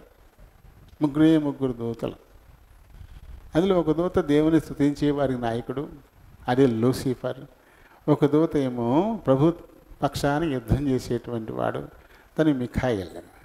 తర్వాత ఒక దూత ఏమో వార్తాహరుడు, ఆయన పంపుతాడు వార్త, పంపించిన గబ్రియేల్. ఇలా ఈ ముగ్గురు దూతలు ప్రధానంగా మనకి బైబిల్లో కనబడుతూ ఉంటారు. కానీ ఈ మిఖాయేలు లూసిఫర్ యుద్ధం చేయాల్సిన పరిస్థితి వచ్చింది. ప్రభు పక్షాన మిఖాయేలు, అలాగే లూసిఫరు, కొన్ని దురాత్మలు కలిసి యుద్ధం చేసిన పరిస్థితి వచ్చింది. కానీ అసలు లూసిఫర్ని దేవుడు ఎందుకు ఏర్పాటు చేసుకున్నాడు? దేవుని స్తుతించడానికి ఏర్పాటు చేసుకోవడం అనేది అయింది. కానీ అది మారిపోయింది. తర్వాత వారి దుష్ట బుద్ధిని బట్టి మారిపోయినటువంటి సందర్భాన్ని మనం అక్కడ చూస్తాం. చూడండి, యెహెజ్కేలు 28వ అధ్యాయం 13వ వచనం చదువుదాం. దేవుని తోటయకు ఏదేనిలో నువ్వు ఉంటివి, మాణిక్యం, గోమేదికం, సూర్యకాంతమణి, రక్తవర్ణపు రాయి, సులిమాని రాయి, మరకతము, నీలము, పద్మరాగము, మాణిక్యము అను అమూల్య రక్తములతోనూ బంగారముతోనూ నీవు అలంకరింపబడి ఉన్నావు. ఇది ఎవరి గురించి చెప్పబడింది? ఈ లూసిఫర్ గురించే. దేవుడు అంతగా అలంకరించాడంటే లూసిఫర్ని, అంత గొప్ప ఉన్నతమైనటువంటి స్థానం ఇచ్చాడంట లూసిఫర్. మనకి నవరత్నాల పేర్లు తెలియదేమో, ఇవి చూసుకుంటే సరిపోతాయి. నవరత్నాలు 9 రత్నాల పేర్లు ఇక్కడ ఇచ్చేసాడు. అయితే కొన్ని నాటికి ఒకేదానికి 2 పేర్లు ఉంటుంటాయి. ఒకదాన్ని 2 పేర్లతో పిలుస్తారు. ఇప్పుడు మరకతం ఉందనుకోండి, దాన్ని మణి విశేషం అని కూడా అంటారు. మణి విశేషం మరకతం అనేటువంటిది ఉంది అక్కడ. ఇలా ఉన్నాయి. గోమేధికం, ఇందాక మనం సులిమాని రాయి అని చెప్పి చదివా, అది గోమేధికం అంటారు. వజ్రం డైమండ్ కదా, మరకతం అంటే ఎమరాల్డ్. అలాగే పగడం విద్రుమం అని కూడా అంటారు. దాన్ని పగడం. కోరల్స్ లక్షద్వీపుల్లో కోరల్ దిబ్బలు ఉంటాయి కదా, కోరల్స్ అంటారు. కోరల్స్. అలాగే ముత్యము మౌక్తికం అని కూడా అంటారు. పేర్లు ముత్యాన్ని మౌక్తికం అని కూడా అంటారు. ఇలా మొత్తం 9 రత్నాలతో దేవుడు దాన్ని అలంకరించాడంట. అంటే అటువంటి మంచి స్థానం దేవుడు దానికి ఇచ్చాడు. అయితే ఆ తర్వాత అతిశయించి గర్వించి నెట్టివేయబడింది. యెషయా 14 అధ్యాయంలో దాన్ని మనం చదువుతాం. ప్రక్కర్లేదులేండి. యెషయా 14 అధ్యాయంలో దాని గురించి అక్కడ రాయబడింది కదా. కాబట్టి సాతాను పరలోకంలో దేవుని స్తుతిస్తూ ఉండేటువంటి వాళ్ళందరికీ నాయకుడు. పరలోక సంగీతానికి ఒక రకంగా అధినాథుడనే చెప్పాలి ఆయన. దానికి గాను దేవుడు ఆయన ఎంతగానో హెచ్చిస్తే తనైతే పూర్తిగా పడిపోయాడు. తిరుగుబాటు చేసి పడిపోయాడు. అహంకరించి పడిపోయాడు. అలాగే కొంతమంది బాగా పాడేవాళ్ళకి కూడా అహంకారం వస్తుంటుంది. నేనే బాగా పాడతాను. మన మీటింగులు ఉంటాయి కదా, మనమైతే శుభ్రంగా ఎక్కడికి కూర్చొని పాడతాం, ఇక్కడే కూర్చుంటాం. కానీ వ్యవహారం సీఎల్లోనే మీటింగులు జరిగేటప్పుడు పాట పాడే ఆయన తర్వాత కనపడ్డాం. ఆ పాట పాడే ఆయన తర్వాత కనపడ్డు. మళ్ళీ పాట పాడేటప్పటికే వస్తాడు. అక్కడ కూర్చోడా, దేవుని సన్నిధానికి వద్దా? అబ్బాయి మేము పాట పాడేవాళ్ళం అంతే.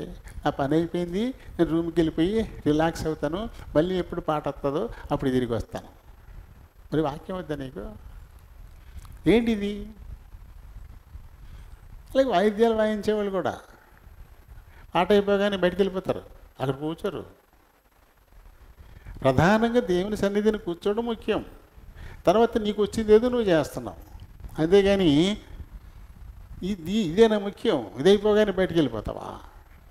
ఏంటంటే అది గర్వం, అహంకారం. మేము మ్యూజిషియన్స్, నాకు మంచిగా వాయిద్యం వాయించడం మాకు వచ్చు, అది బాగా పాట పాడడం మాకు వచ్చు, మా పని అది మాత్రమే అని చెప్పేసి వెళ్ళిపోయే పరిస్థితి కదా. ఇది సరికాదు. తర్వాత చూడండి, ఈ సంగీతం సంబంధించినటువంటి వాయిద్యాలు అలాగే యుద్ధ పరికరాలు తయారు చేసిన వాళ్ళు ఎవరో తెలుసా? బైబిల్లో ఎవరంటే వాళ్ళు కయీను సంతతి. వీటికి మూలం వాళ్ళే. ఆదికాండం 4వ అధ్యాయంలో 21-22 అతని సహోదరుని పేరు యూబాల్, ఇతడు సీతారా, సానిక, వాడుకు చేయి వారందరికీ మూల పురుషుడు. ఎవరైతును? కయీను సంతతి. కయీను నుంచి వచ్చినటువంటి వాడు ఈ వాయిద్యాలు తయారు చేయడానికి మూల పురుషులు వాళ్ళేనంట. ఇంకా తర్వాత యుద్ధోపకరణాలు కూడా తయారు చేశారు వాళ్ళే తయారు చేశారు. అంటే సంగీతానికి అవసరమైనటువంటి వాయిద్యాల రూపకల్పన అప్పుడే జరిగినటువంటి పరిస్థితి మనకి. ఇంకా తర్వాత మరి సాతాను సంగీతం ఎప్పుడు కూడా ఒక గందరగోళం. అది ఎప్పుడు ప్రశాంతంగా ఉండదు, మనసుకి నెమ్మదినిచ్చేదిగా ఉండదు, ఉద్రేకాన్ని ఇచ్చేదిగా, ఉప్పొంగ చేసి ఆఖరి శ్వాస వచ్చి పడిపోయేలా చేద్దాం అనమాట. అది గందరగోళం సంగీతం అంటే దాన్ని. నిర్గమకాండం 32వ అధ్యాయంలో 15-19 వారు ఒక నంది బొమ్మ చేసుకున్న తర్వాత అక్కడ మామూలుగా కాదు, వాళ్ళందరూ ఉత్సహించింది.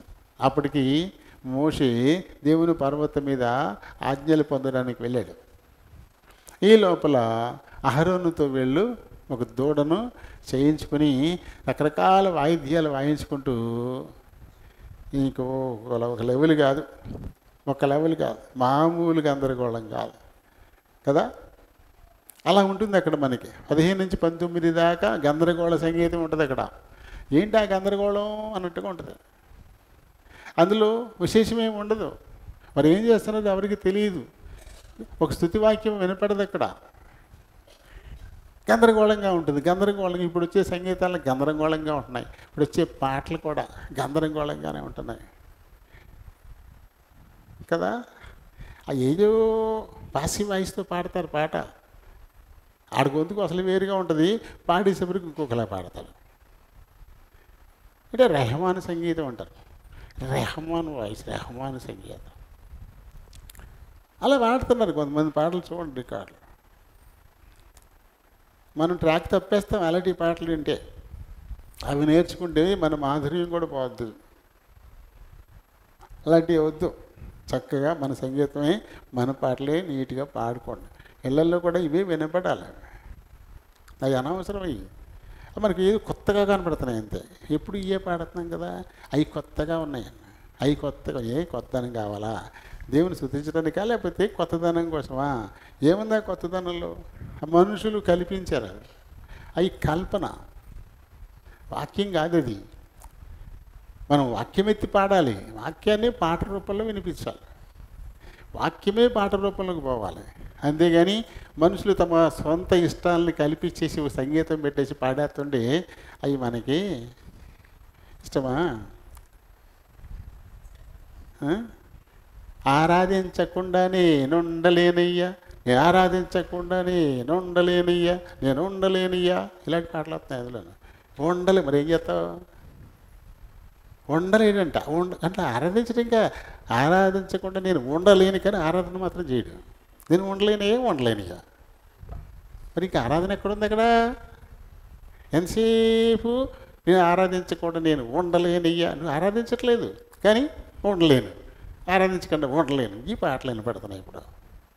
ఓ మహాతల్లి బయలుదేరింది, ఏసీ నాలవ్వర్ నేను ఆమె యొక్క ఇది మొదలెడుతుంది. అదే దెయ్యం కంపరం ఎత్తిపోతుంది. అవి చూస్తుంటే చాలా దరిద్రం.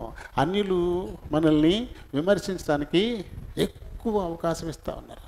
చాలా దారుణం. అది కొత్తగా ఉంటాయి. అది భలే పాడుతుంది అని చూస్తూ ఉంటాం. నిన్ను కూడా అలా మార్చేద్ది.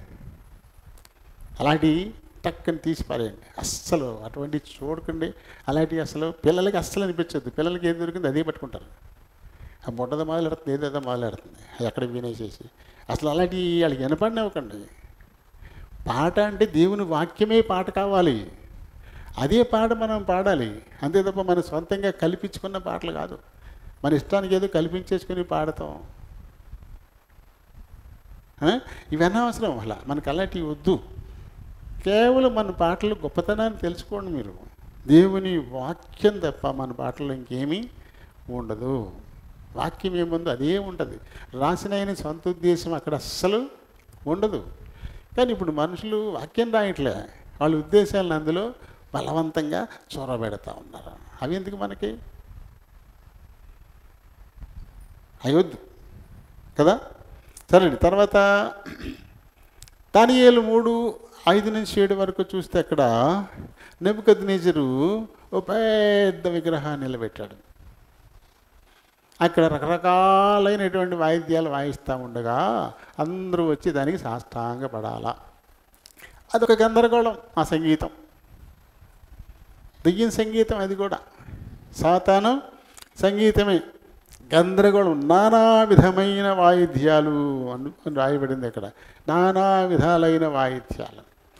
ఒక వాయిద్యం దేవుని మహిమను ప్రేరేపించేదిగా, ఆయన స్తుతిని ప్రేరేపించేదిగా ఉండాలి తప్ప ఊరికనే ఒళ్ళు ఉప్పొంగిపోయి గంతులేసేలా ఉండకూడదు. వాయిద్యానికి ఆ శక్తి ఉంది. ఆ వాయిద్యానికి ఒళ్ళు గగురు పొడిచేటువంటి శక్తి. ఒళ్ళు గగురు పొడిచేస్తుంది, ఉప్పొంగిపోతుంది. దాంతో పూనకాలు వచ్చేస్తాయి కొంతమందికి. మామూలుగా మాట్లాడ సిగ్గుతో చచ్చిపోతుంటారు. కానీ ఈ డప్పుల సౌండ్ వినపడేసరికి అలా వాళ్ళకి పూనకాలు వచ్చేసి జనాల మధ్యన ఇష్టానికి డ్యాన్స్ చేసేస్తుంటారు. ఇలా డ్యాన్సులు చేస్తుంటారు. ఉత్తప్పుడు పలకరిస్తే సిగ్గుపడిపోతారు, మాట్లాడరు అసలు. మరి ఎక్కడి నుంచి వచ్చింది ఈ పూనకాలు? ఈ డప్పుల్లో వచ్చింది. ఈ డప్పులు, ఈ పూనకం ఆత్మకు రావాలి. ఆత్మకు వచ్చినప్పుడు కదా దానికి మనం పాడపాడాం మామూలుగా, యేసునాద శ్రీకనాద. అది ఆత్మతో అలా ధ్యానించుకుంటూ అలా కూర్చుని అలా పాడుకుంటూ ఉంటే మెల్లగా ఆత్మ పాటకి అలా అనుసంధానం అయిపోయి దేవుని మహిమ దగ్గరికి వెళ్ళిపోతూ ఉంటుంది. కేవలం ఆయన ఏం చెప్పాడో, బైబిల్లో ఏం రాయబడిందో అవే మనకి అక్కడ సాహిత్యం ఉంటుంది. అక్కడ దానికి ఒక సంగీతం అనేది ఒక లైన్ పెట్టుకుని దాన్ని మనం అలా పాడుకుంటూ దేవుని స్తుతించుకుంటూ పనులు చేసుకుంటూ వెళ్ళిపోవచ్చు. ఒక నూతన ఉత్సాహం, నూతన బలం వాటిలో వస్తుంటుంది. వీటన్నిటిలో పూనకాలే కనబడతాయి మనకి కదా. ఇంకా మరులు గొలిపేటువంటి సంగీతం, మరులు గొలిపే సంగీతం. ఈ సంగీతంలో మరులు గొలపబడి వాళ్ళు ఏం చేస్తున్నారు, ఏం వాగ్దానం చేస్తున్నారు కూడా వారికి తెలీదు. అలా అయిపోతుంటారు. అది దెయ్యం సంగీతమే. మనం చూస్తాం మత్తయి సువార్త 14వ అధ్యాయంలో 6 నుంచి 10 వచనాల్లో హెరోదియ కూతురు సలోమి హెరోదు ముందు డ్యాన్స్ చేస్తుంది.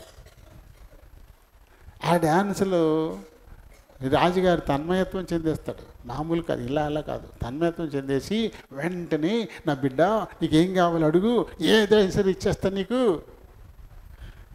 ఏమి అడుగు, ఏమి మాట ఎత్తున్నాడు కూడా తెలియకుండా నీకేం కావాలంటుంది నీకు ఇచ్చేస్తాను, ఎంత గొప్ప అద్భుతమైన నాట్యం చేసావు నువ్వు అని చెప్పేసి తలమలకనైపోయి ఓ మాట ఇచ్చేసాడు. ఆ పిల్లేమో వాళ్ళ అమ్మ దగ్గరికి వెళ్ళి, అమ్మాయి కోరుకోమంటున్నాడు, ఏం కోరుకోమంట అని గోకింది. ఆ దెయ్యానికి యోహాను మీద పేక దాకా ఉంది. అంతే, నువ్వు పోయి చెరసాల్లో ఉన్న యోహాను తలకాయ నరికి బంగారం పళ్ళెల్లో పెట్టిమ్మను అంది. ఏం చేసుకుంటుంది? వెళ్ళిపోయి చెరసాల్లో ఉన్న యోహాను తలగొట్టి బంగారు పళ్ళెలో పెట్టిమ్మని అడిగింది. అప్పుడు తెలిసింది ఏ రోజు, ఎందుకు ఇలాంటి మాట ఇచ్చేసాను నేను, ఇలాంటి పనికి మళ్ళీ పని చేయడానికి ఇలా అయిపోయినాయి నేను. ఎవరు చేశారు అలా అతన్ని? ఈ మాయిదారి సంగీతమే, ఈ దెయ్యం సంగీతమే. తను తానే మర్చిపోయి మాట ఇచ్చి పారేశాడు. మరి రాజుగారు మాట ఇచ్చి తప్పుతాడా? తప్పకూడదు. కానీ తప్పుంటే బాగుపడేవాడు. ఎందుకంటే కోరుకున్న వాళ్ళు దెయ్యం కోరికలు, ఈ సైతాని కోరిక, ఇది సైతాని కోరిక మరి నెరవేరుస్తామేంటి? ఈ సైతాని కోరికను పట్టుకొని దేవుడు పంపినటువంటి ఒక కేక, దేవుని మార్గాన్ని సరళం చేసేటువంటి ఒక కేక, ఆయన తలకాయ నరికిచ్చేసాడు. అంటే ఈ దెయ్యం సంగీతం మనం ఏం చేస్తున్నామో కూడా మనకి తెలియని స్థితికి అది తీసుకెళ్ళిపోద్ది అన్నమాట. ఆ సంగీతం మనకి చూస్తాం మత్తయి సువార్తలో 14:6 నుంచి 10 వచనాల్లో మళ్ళీ మనం చూస్తాం. అయితే దైవిక సంగీతం ఏం చేస్తుంది? దెయ్యాలను వెళ్ళగొట్టేది. సైతాను సంగీతం ఇప్పుడు దాకా మనం చూసాం. దైవిక సంగీతం వీటికి విరుద్ధంగా మనకి కనబడుతూ ఉంటుంది. చూడండి, సమూయేలు మొదటి గ్రంథం 16:23లో సౌలుకి దెయ్యం పడుతూ ఉంటుంది. దేవుడు ఎప్పుడైతే సమూయేలును పంపించి యెషయి కుమారుల్లో ఒకరిని నువ్వు రాజుగా అభిషేకించు అని చెప్పి పంపించారు, అప్పుడు సమూయేలు వెళ్ళి యెషయి కుమారుడైనటువంటి కడసారపు కుమారుడైన దావీదు తల మీద నూనె పోసి రాజుగా అభిషేకించడంతో అప్పటి వరకు సౌలు దగ్గరున్న దేవుని ఆత్మ దావీదు దగ్గరికి వెళ్ళిపోయింది. అభిషేకాన్ని పోగొట్టుకున్నాడు సౌలు. మరి ఖాళీ ఉన్నది కదా, ఇక్కడ దెయ్యమాత్మ వచ్చి కూర్చుంది. ఇక్కడ దెయ్యమాత్మ ఏం చేస్తుంది? దేవుని సంగీతం ఏం చేస్తుంది? దేవుని ఆత్మ ప్రశాంతతని ఇస్తుంది, నెమ్మదిని ఇస్తుంది, ఒక మంచి ఆలోచన ఇస్తుంది, ఒక మంచి నడిపింపుని ఇస్తుంది, దీర్ఘ శాంతాన్ని ఇస్తుంది. కానీ దెయ్యమాత్మ తలకాయ పొడి తెస్తుంది. ఇప్పుడు సౌలుకి తలనొప్పి మొదలైంది, మాయిదారి రోగం మొదలైంది. ఈ రోగం మందులతో పోయేది కాదు. ఎందుకంటే ఇది శరీర సంబంధంగా వచ్చినటువంటి బలహీనత కాదు, అది దురాత్మ ప్రేరణతో వస్తున్నటువంటి బలహీనత. ఆ దురాత్మ అతను వదిలిపెడితే తప్ప నెమ్మది దొరకదు. దురాత్మ ఎప్పుడు వెళ్ళిపోద్ది? దేవుని ఆత్మ అక్కడికి వచ్చినప్పుడు వెళ్ళిపోద్ది. దైవిక సంగీతం ఎక్కడ ఉంటుందో అక్కడ దురాత్మ ఉండలేదు. కాబట్టి ఇప్పుడు దావీదుని పిలిపించి ఇతన్ని దేవుని స్తుతిస్తూ పాట పాడేవాడు. ఆ వాయిద్యం వాయించుకుంటూ దేవుని స్తుతిస్తూ పాట పాడేసరికల్లా దేవుని ఆత్మ అక్కడికి వచ్చేసేది. దాంతో దురాత్మ ముఖం మార్చుకుని పరుగు పరుగు పరుగు పరుగు కదా. కాబట్టి దేవుని ఆత్మ లేకపోతే దైవిక సంగీతం ఎక్కడుంటుందో అక్కడ దురాత్మ ఎప్పటికీ కూడా ఉండలేదుగాక ఉండలేదు. బబులోను దెయ్యం సంగీతం ఎక్కడ? బబులోనులో ఉన్నది ఏంటి?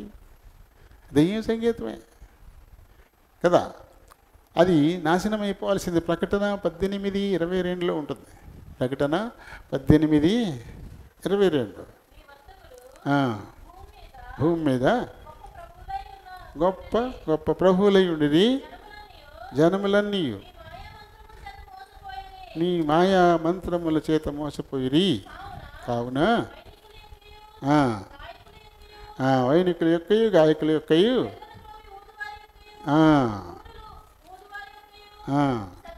శబ్దం ఇంకెన్నడూ నీలో వినబడదు. ఈ దెయ్యం సంగీతం అంతా ఇంకా నాశనమే. అది నాశనం అయిపోయే తీరాలి అని చెప్పేసి దేవుడు చెప్పినటువంటి మాట అన్నమాట ఇది కదా. నివర్తకులు అలాగే భూమి మీద గొప్ప ప్రభువులై ఉన్నారు, జనములన్నీ నీ మాయ మంత్రముల చేత మోసపోయిరి. కావున వైణికుల యొక్కయు గాయకుల యొక్కయు పిల్లన గ్రోవి ఉదివారి యొక్కయు బూరలు ఉదివారి యొక్కయు శబ్దము ఇక ఎన్నడను నీలో వినబడదు. ఎందుకు వినపడదు?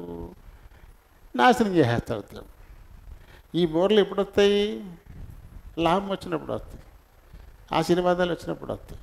ఇంకా నీ బతుకులో లాభం లేదు, ఇక ఆశీర్వాదం లేదు, ఇక శాంతి లేదు, ఇక సమాధానం లేదు, ఇక ఇంకేం ఉండదు. తీసి పారేయబడుతుంది. బబులోనులో ఇవన్నీ తీసి పారేయబడతాయి. ఈ దెయ్యాల సంగీతాలు మొత్తం అన్నీ కూడా తీసి, ఎక్కడ అన్యాయం ఉంటుంది, ఎక్కడ అక్రమం ఉంటుందో దేవుడు అక్కడ మొత్తుతాడు. మొత్తినప్పుడు ఇవన్నీ కొట్టుకుని పోయేటువంటి పరిస్థితి మనకి కనబడుతూ ఉంటుంది.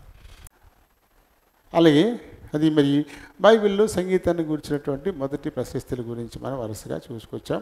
ఆ తర్వాత సాతాను సంగీతం, దైవిక సంగీతం, ఈ రెండింటి గురించి కూడా మనం చెప్పుకున్నాం. దైవిక సంగీతం ఉన్న కాడ సాతాను సంగీతం ఇంకా అసలు ఉండదు. అలాగే సాతాను సంగీతం ఉన్న కాడ దైవిక సంగీతం కూడా కొంచెం చిన్నపోయే పరిస్థితి ఉంటుంది అక్కడ. ఎందుకంటే డామినేషను ఎక్కువగా ఉంటూ ఉంటుంది. అయితే ఎప్పుడు హృదయపూర్వకంగా దైవిక సంగీతాన్ని ఉపయోగించి ఎవరు స్తుతించినా ఆఖరికి పోవాల్సింది సాతాను సంగీతమే. దైవిక సంగీతమే పోద్ది. దైవిక సంగీతం ఎప్పుడు కూడా నిలబడి ఉండేటువంటిది. మరి ఇంకా అయిపోలేదు మనకి, ఆల్రెడీ 11:27 అయిపోయింది.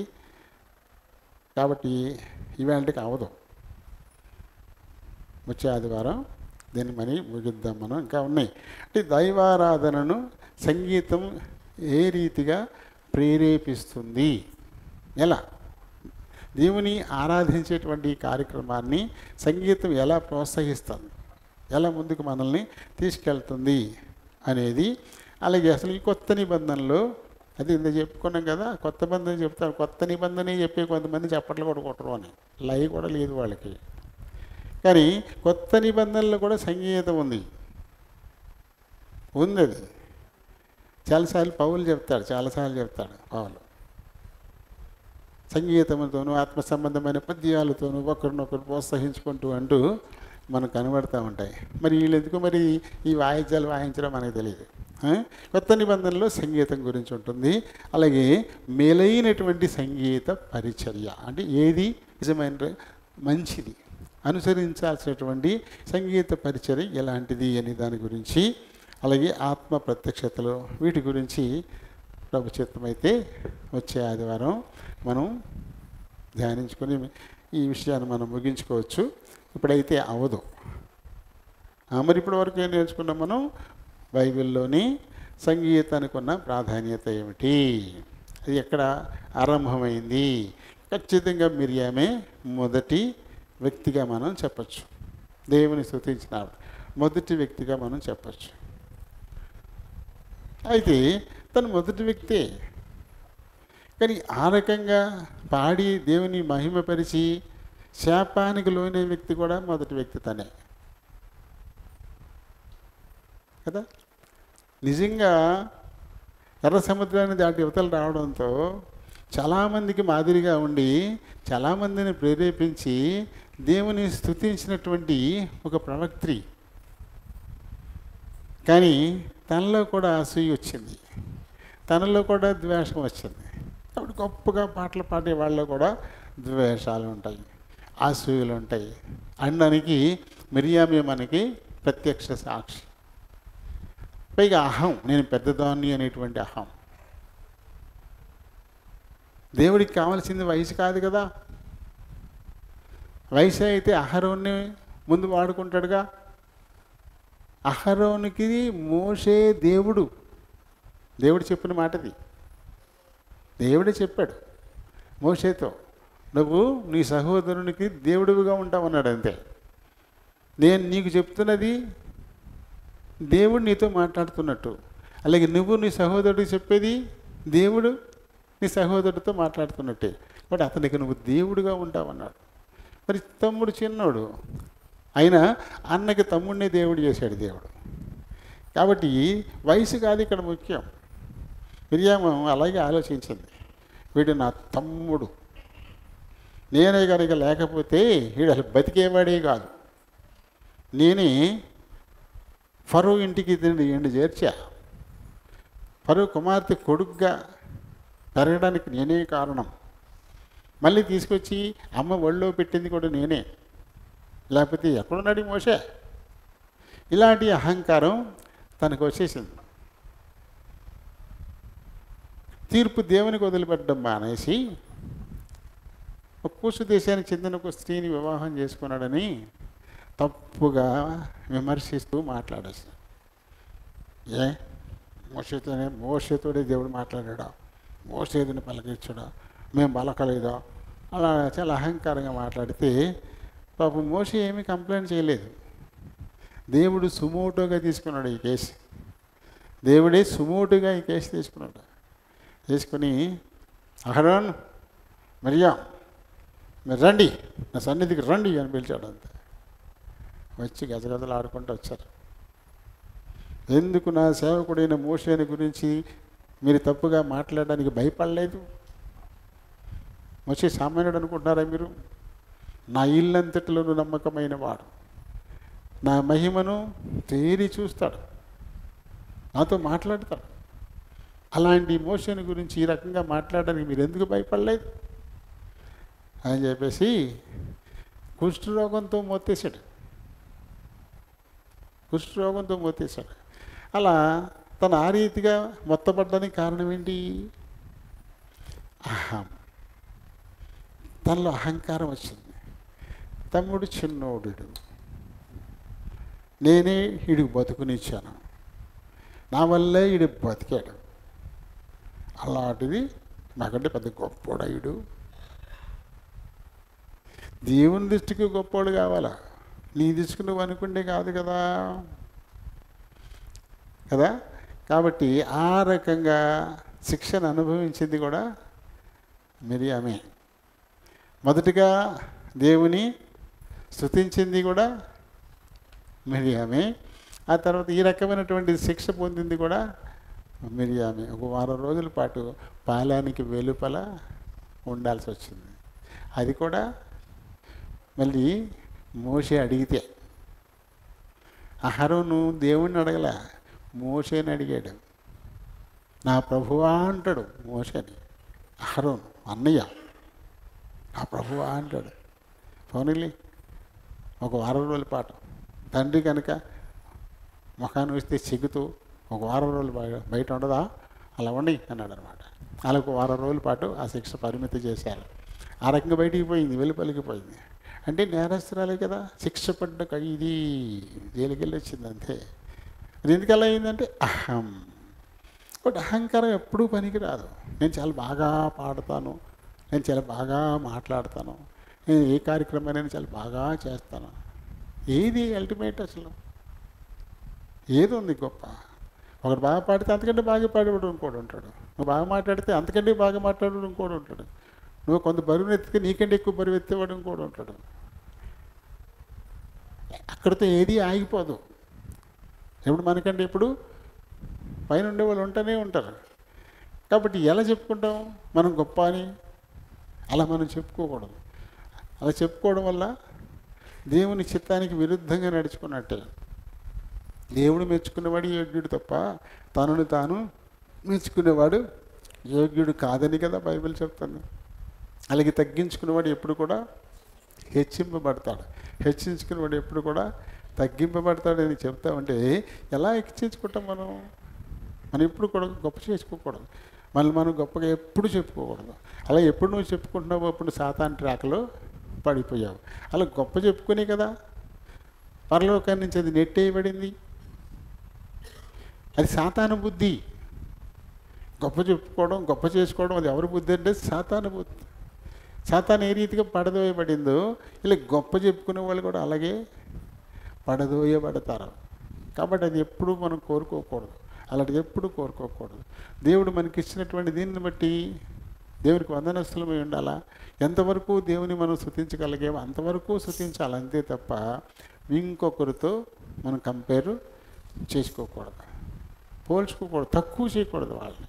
అంటే వాళ్ళకంటే నువ్వు బాగా పాడగలిగావు, సంతోషించు, అతిశయించు. దేవుని దగ్గర, మనుషుల దగ్గర కాదు. ఆయన ఇంత మంచి స్వరం ఇచ్చావు, నేను స్తుతించాను, ఇంకా నన్ను వాడుకో. ఆయన అలా స్వరమిదిగో కొనుమీ అన్నాడుగా.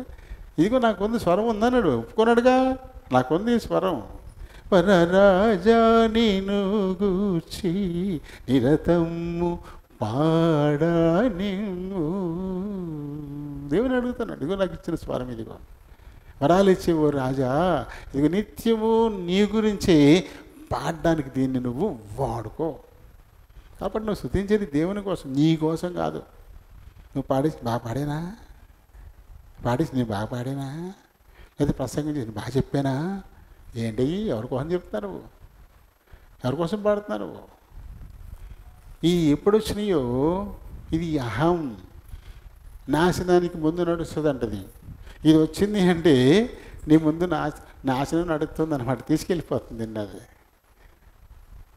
అలాగే అతిశయించి కుష్ఠరోగం అయిపోయింది అమ్మ మిరియా. కాబట్టి అలాంటిది వద్దు. దేవుని మనం స్తుతించాలి. నాకు రాదు అని అనుకోవద్దు. కడుపులోంచి బయటికి రాగానే ఎవడు ఏమి నేర్చుకుని ఉండడు. ఇది చాలాసార్లు చెప్పాను మీకు. ఏడవడం కూడా రాదు మనకి, ఏడవడం కూడా రాదు. తల్లి కడుపులోంచి బయటపడడంతో అయోమయంలో పడిపోతారు. ఇదేమి లోకం ఇది, ఇప్పుడు దాకా లోపల ఎక్కడో ఉన్నాడు, అటు బయటకు వచ్చి పడేసరికి గందరగోళంగా ఉంటుంది. అడిగి ఏంటిది అలా బెక్క చచ్చిపోతారు, ఏడవడం కూడాను. అప్పుడు ఏం చేస్తారు అంటే ఏడితే కానీ గుండె కొట్టుకోవడం, ఊపిరితిత్తులు పనిచేయడం ఇవన్నీ సరిగా జరగవు. ఏడవకపోతే ఇవన్నీ ఆగిపోతాయి. ఎందుకని మొట్టమొదటి అటు చేసే పని అది కదా, పని చేస్తేనే కదా ఇవన్నీ పని చేస్తాయి.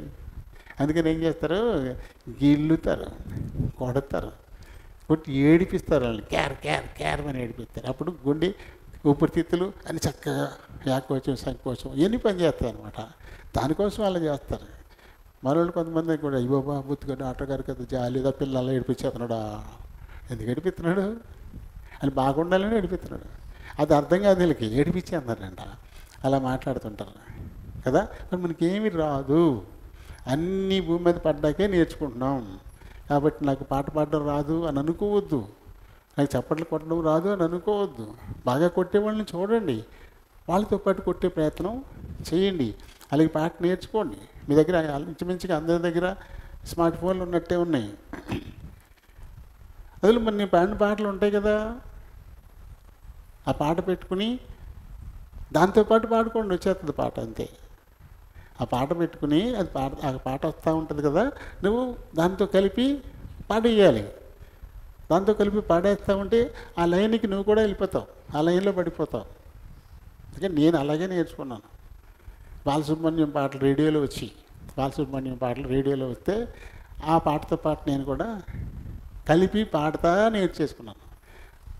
వచ్చేసింది ఆటోమేటిక్గా. లయ శృతి ఆటోమేటిక్గా వచ్చేసినాయి, వాటితో పాటు వచ్చింది. ఎందుకంటే ఆయన లయలు శృతితో పాడతాడు కదా, ఆయన అనుసరించి పాడుకుంటూ వెళ్ళిపోయేసరికి ఆ ట్రాక్లో పడిపోయాం అంతే. నడిపించి పాట తీసుకెళ్ళిపోద్ది, లైన్లోకి తీసుకెళ్ళిపోద్ది. అందుకని కొన్ని కొన్ని పాటలు సరిగా లయబద్ధం చేయకపోతే, శృతి సరిగా లేకపోతే అవి ఎన్నిసార్లు పాడినా మనకి కుదురుకు రావు, లైన్ పడవు. ఎందుకంటే కరెక్ట్ లైన్లో లేవయ్యి, లైన్లో ఉండి ఉట్టిన వచ్చేస్తాయి. ఆ తర్వాత మనం లైన్ పెడతాం, అట్లా కరెక్ట్గా లైన్లో పడతాయి, అప్పుడు బాగుంటుంది పాట. అందుకని మీరు అందులో యాప్లో వినేటువంటి పాటకి నేను పాడే పాటకి కొంచెం తేడా వస్తుంది. ఎందుకు తేడా వస్తుందంటే అందుకే వాళ్ళు ఏదో ట్యూన్ కోసం ఏదో పెట్టారు తప్ప అక్కడ అది పరిపూర్ణంగా లేదు, కొన్ని లోపాలు ఉన్నాయన్నమాట. ఆ లోపాలు ఉన్నాయి ఏమవుతాయంటే కరెక్ట్గా పాడతాకపోతే లోపాలు సరి అయిపోతుంటాయి. దానికి దీనికి తేడా ఉంది అని అనిపిస్తుంది మనకి. అది అల్టిమేట్ కాదు, వాళ్ళు ఒక లైన్ ఇచ్చారంతే నీకు. ఇక మన సమర్థతను బట్టి ఎంతగానైనా పాడచ్చు. 3 మంది గాయకులు ఉన్న బాలసుబ్రహ్మణ్యమే ఎందుకు అంత గొప్పడయ్యాడు? అందరికీ సంగీత దర్శకులు ఉంటారు కదా, వాళ్ళు ఏదో సంగీతం చెప్తే శాప ఆశ అని చెప్తారు, దాన్ని బట్టే పాడాలి. మరి ఈయన ఎందుకు అలా అయ్యాడు? ఎందుకంటే అందులో ఉన్న స్పేస్ అంతటినీ వాడుకోగలిగాడు. ఎంతవరకు స్పేస్ ఉందో అంతవరకు వాడుకుని అంత దాకా పైకి పాడగలిగాడు. ప్రతి వారి హృదయాన్ని తట్టుతుంది పాట. పై శృతిలో కూడా ప్రతి అక్షరం స్పష్టంగా అర్థమయ్యేలా పాడగలడు, తేలిపోదు. ఆయన ఏ మతస్థుడు ఏ కులస్థుడు కానీ నేను మటుకు బాలసుబ్రహ్మణ్యం అన్న అంటాను, నేను మా అన్న అంటాను. ఎందుకంటే చిన్నప్పటి నుంచి ఆ పాట విని విని విని ఇంచుమించుగా నేను పాడే పాటలని ఆయన ద్వారానే పాటలు నేర్చుకున్నాను. ఒక్క స్టేజ్ అయితే బాలసుబ్రహ్మణ్యం పాటకి నా పాటకి తేడా ఉండేది కాదు. ఆయన పాడే పాట యాజ్ ఇట్ ఈజీగా పాడేసేవాడిని, అస్సలేం తెలియదు. మ్యూజిక్ ఒకటే ఉండేది కాదు, మ్యూజిక్ లేకుండా ఆయన ఎలా పాడతాడో అలా పాడేసేవాడిని. అంతలా ప్రాక్టీస్ చేశాను ఆయనతో పాటు. రేడియోలో వినే. కాబట్టి రాందంటే ఏమి ఉండదు, సెల్ ఫోన్ ఉంది అందరి దగ్గర, ఆ పాట పెట్టుకోండి, ఆ పాట రిపీట్ చేసుకోవచ్చు దాన్ని, మళ్ళీ అదే పాట రిపీట్ అవుతూ ఉంటుంది వెళ్ళిపోకుండా. అలా ఆ మోడ్లో పెట్టుకుంటే మళ్ళీ మళ్ళీ వస్తుంటుంది అదే పాట. కాబట్టి దాన్ని మళ్ళీ మళ్ళీ మళ్ళీ మళ్ళీ ఇవాళ పాట పాడాను, సంతోషమే సంతోషమే సంతోషముతో ఆరాధింతును పాట పాడాను. అది ఏం చేస్తానంటే అందులో పెట్టేసుకుంటాను, నా పని నేను చేసుకుంటూ ఉంటాను. అది పాడుతూనే ఉంటుంది అలాగా రిపీట్, అది మళ్ళీ రిపీట్ అవుతుంటుంది, అదే రిపీట్ అవుతుంటుంది. ఆ పని దాని పని దాన్ని ఇక్కడ రికార్డ్ అయిపోద్ది. ఇక్కడ నేను పట్టించుకుని దాన్ని నా పని నేను చేసుకుంటూ ఉంటాను. కానీ ఏమవుతుంది నాకే తెలియకుండా అది పాసివ్ మోడ్లో రికార్డ్ అయిపోతుంది ఇక్కడ. తర్వాత నేను పాడడం మొదలెట్టినప్పుడు వచ్చేది బయటికి కరెక్ట్గా సెట్ అయిపోద్ది అన్నమాట. అందుకని పాట నేర్చుకోండి, చక్కగా పాడండి అమ్మా. నీట్గా ఆ పాట పెట్టుకుని వచ్చేస్తుంది పాట. పాటలను దేవుని స్తుతించాలి ఖచ్చితంగా. భక్తిలో స్తుతికి చాలా ప్రథమ స్థానం ఉంది. అదే దేవునితో నిన్ను నడిచేలా చేస్తుంది, ఐక్యపరుస్తుంది. కాబట్టి అందరూ పాట పాడడం నేర్చుకోవాలి. చప్పట్లు అలాగే భలే కొడుతున్నారు చాలామంది. అసలు ఈ చిన్నతరం ఈ పెద్ద తరంలో కొడతలేదులే, పెద్ద తరం వాళ్ళకి రావట్లేదు. ఈ తరం వాళ్ళు మట్టుకు చాలా బాగా కొడుతున్నారు. మా అప్పుడు బన్నీ కూడా కొట్టేస్తున్నారు, భలే కొడుతున్నారు, చాలా బాగా కొడుతున్నారు. బన్నీ కూడా బాగా లైన్లో పెట్టి చప్పట్లు బాగా కొడుతున్నారు. మీకు ఇంకా ఇంకా అబ్బలేదు, మీరు కూడా కొట్టాలి. అందరూ చప్పట్లు తెచ్చాలి. చప్పట్లు దేవుని మహిమపరచడమే, అది పాడడం దేవుని మహిమపరచడమే, ఇన్స్ట్రుమెంట్ వాయించిన దేవుని మహిమపరచడమే. ఇవన్నీ దేవుని మహిమపరచడానికి ఉన్నటువంటి వేరు వేరు దారులు. మనం ఏ దారిలో ఉండగలుగుతాం, మనం ఏం చేయగలుగుతాం, ఆ దారిలో దేవుని మనం స్తుతించాలి. దేవుడి మాటలు దీవించును గాక. ప్రేమ కలిగిన మా ప్రియ పరలోకపు తండ్రి, కృప కలిగిన మా దేవ, వందనాలు స్తోత్రాలు అయినా మీ కృప చొప్పున ఇంతవరకు మా మధ్య నుండి నేను మిమ్మల్ని స్తుతించడంలో ఆరాధించడంలో సంగీతానికి ఉన్న ప్రాధాన్యత, ఆయన బైబిల్లో ఎక్కడ ఈ సంగీతం ఆరంభమైంది, ఆయా సంగీతాలు ఏ రకాలుగా ఉంటాయని కొన్ని విషయాలు మీరు మాకు నేర్పించినందుకే హృదయపూర్వకంగా మిమ్మల్ని స్తుతిస్తూ కనపరుస్తున్నాం. ఆయన మేము మనసుతో పాట పాడినప్పుడు మా హృదయం మీ ఆత్మతో ఐక్యపరచబడుతుంది.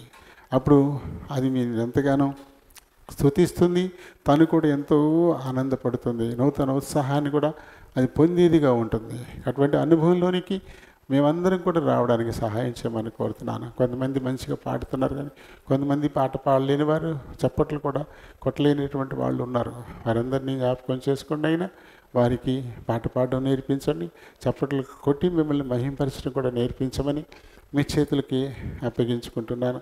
ఇంకా కొంతమందికి రాకపోవడానికి కారణం స్తుతి అయిపోయిన తర్వాత మందిరానికి వస్తూ ఉన్నారు కాబట్టి అలాంటి వారికి ఇంకా పాట ఎలా ఉంటుందో కూడా తెలియని పరిస్థితి అయిపోతుంది. కాబట్టి నాయన ప్రతి వారు స్తుతిలో పాలు పొందేలా నీ సన్నిధిని ఉండడానికి కృప చూపించండి. ఇప్పుడు ఆరాధించబోతున్నారు, మీరు ఆత్మయ్య ఉన్నారు కనుక ఆత్మతో సత్యంతో ఆరాధించడానికి సహాయం చేయమని ప్రభు యేసు నామమున అడిగి వేడుకుంటూ ఉన్నాను మా పరమ తండ్రి. ఆమేన్. రోమీయులకు రాసిన పత్రిక 13వ అధ్యాయము 12-13 వచనాలు చదువుదాం. రాత్రి చాలా గడిచి పగలు సమీపంగా ఉన్నది గనుక మనము అంధకార క్రియలను విసర్జించి తేజస్సు సంబంధమైన యుద్ధోపకరణములు ధరుచుకొందము. అల్లరితో కూడిన ఆటల పాటలైనను మత్తైనను లేకయు, కామ విలాసములైనను పోకిరి చేష్టలైనను లేకయు, కలహమైనను మత్సరమైనను లేకయు పగటియందు నడుచుకున్నట్టు మర్యాదగా నడుచుకొందము. దేవుడు పరిశుద్ధ వాక్యం దీవించుగాక. ఆమేన్. ప్రేమ కలిగిన మా ప్రియ పరలోకపు తండ్రి, మరొక మారు మీ కృపాసనకు వస్తున్నాము. మా వెనుకడిలోనికి తేబడిన లేఖన భాగాన్ని దీవించండి తండ్రి. ఈ లేఖనాన్ని బట్టి దీని నుండి బలహీన బాబా నేను మాట్లాడడానికి నిలబడబోతుండగా నన్ను మరుగు చేయండి, మీరే మాట్లాడుకుని మహిమ తెచ్చుకోండి. చేర్చబడిన మా పిల్లలందరినీ మరొక మారు మీ చేతులకు అప్పగించుకుంటూ ఉన్నాను తండ్రి. ఈ కొద్ది సమయం తమ హృదయాలు చెవుల్ని పరలోకపు గవిని వైపు కేంద్రీకరించలాగని సహాయం చేయమని ప్రభువైన యేసు నామమున అడిగి పెట్టుకుంటున్నాను మా పరమ తండ్రి. ఆమేన్. Praise the Lord. ప్రభునామలందరికీ వందనాలు. మరి ప్రభు దేహానికి సాదృశ్యమైన రొట్టెలోను ఆయన రక్తానికి సాదృశ్యమైన రసంలోను మనం పాలు పంపులు పొందడానికై సిద్ధపడుతూ ఉన్నాం. మరి ఇలా పాలు పొందడానికి సిద్ధపడేటువంటి వారు ఏ ఏ విషయాల్ని అలవరుచుకోవాలా, ఏ ఏ విషయాల్ని విడిచిపెట్టుకోవాలా అనే విషయాన్ని రోమా సంఘానికి మన పితరుడైన పౌలు రాస్తూ మరి మనకు కూడా ఇప్పుడు ఈ విషయాల్ని తెలియపరుస్తూ ఉన్నారు. ఎందుకంటే రాత్రి చాలా గడిచి పగలు సమీపముగా ఉన్నది కనుక మనం అంధకార క్రియలను విసర్జించి తేజస్ సంబంధమైన యుద్ధోపకరణములు ధరించుకుందాము అన్నాడు. రాత్రి పగలు, రాత్రి పగలు, రాత్రి చాలా కాలం గడిచిపోయింది. అంటే రాత్రి అనేది మరి ఈ లోక సంబంధమైనటువంటి జీవితానికి అని పోలుస్తూ ఉన్నాడు. పగలు అనేది పరలోక సంబంధమైనటువంటి జీవితం. అంటే శరీరం చీకటి, ఆత్మ వెలుగు. ఈ లోక సంబంధమైన జీవితం అంటే శరీర సంబంధమైనటువంటి జీవితం. చాలా గడిచిపోయింది. ఇప్పుడు నా జీవితంలో ఎంత గడిచిపోయింది? 67 సంవత్సరాలు గడిచిపోయింది. దేవుడిచ్చింది 70 ఏళ్ళు అయితే ఇంకో 3 ఏళ్ళు, లేదు 80 అంటే ఇంకో 13 ఏళ్ళు, అంటే ఎక్కువ శాతం గడిచిపోయింది. అలాగే ఒక్కొక్కరి విషయంలోనూ అలాగే ఉంటుంది.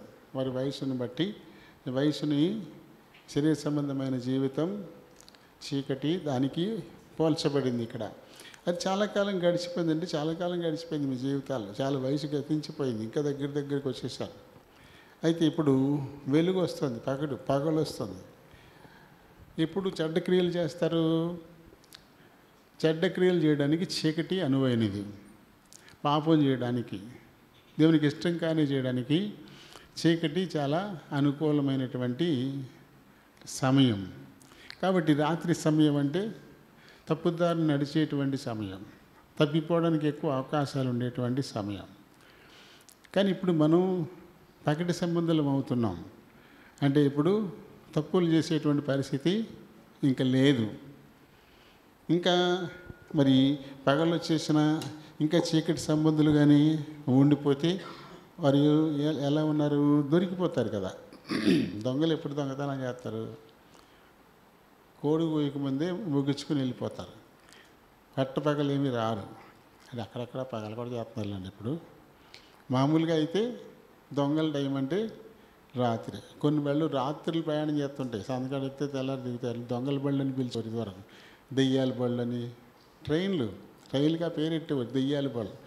రాత్రి నడుస్తుంది, అది పగలు నడవదు కదా, అలా అని పిలిచేవారు కదా.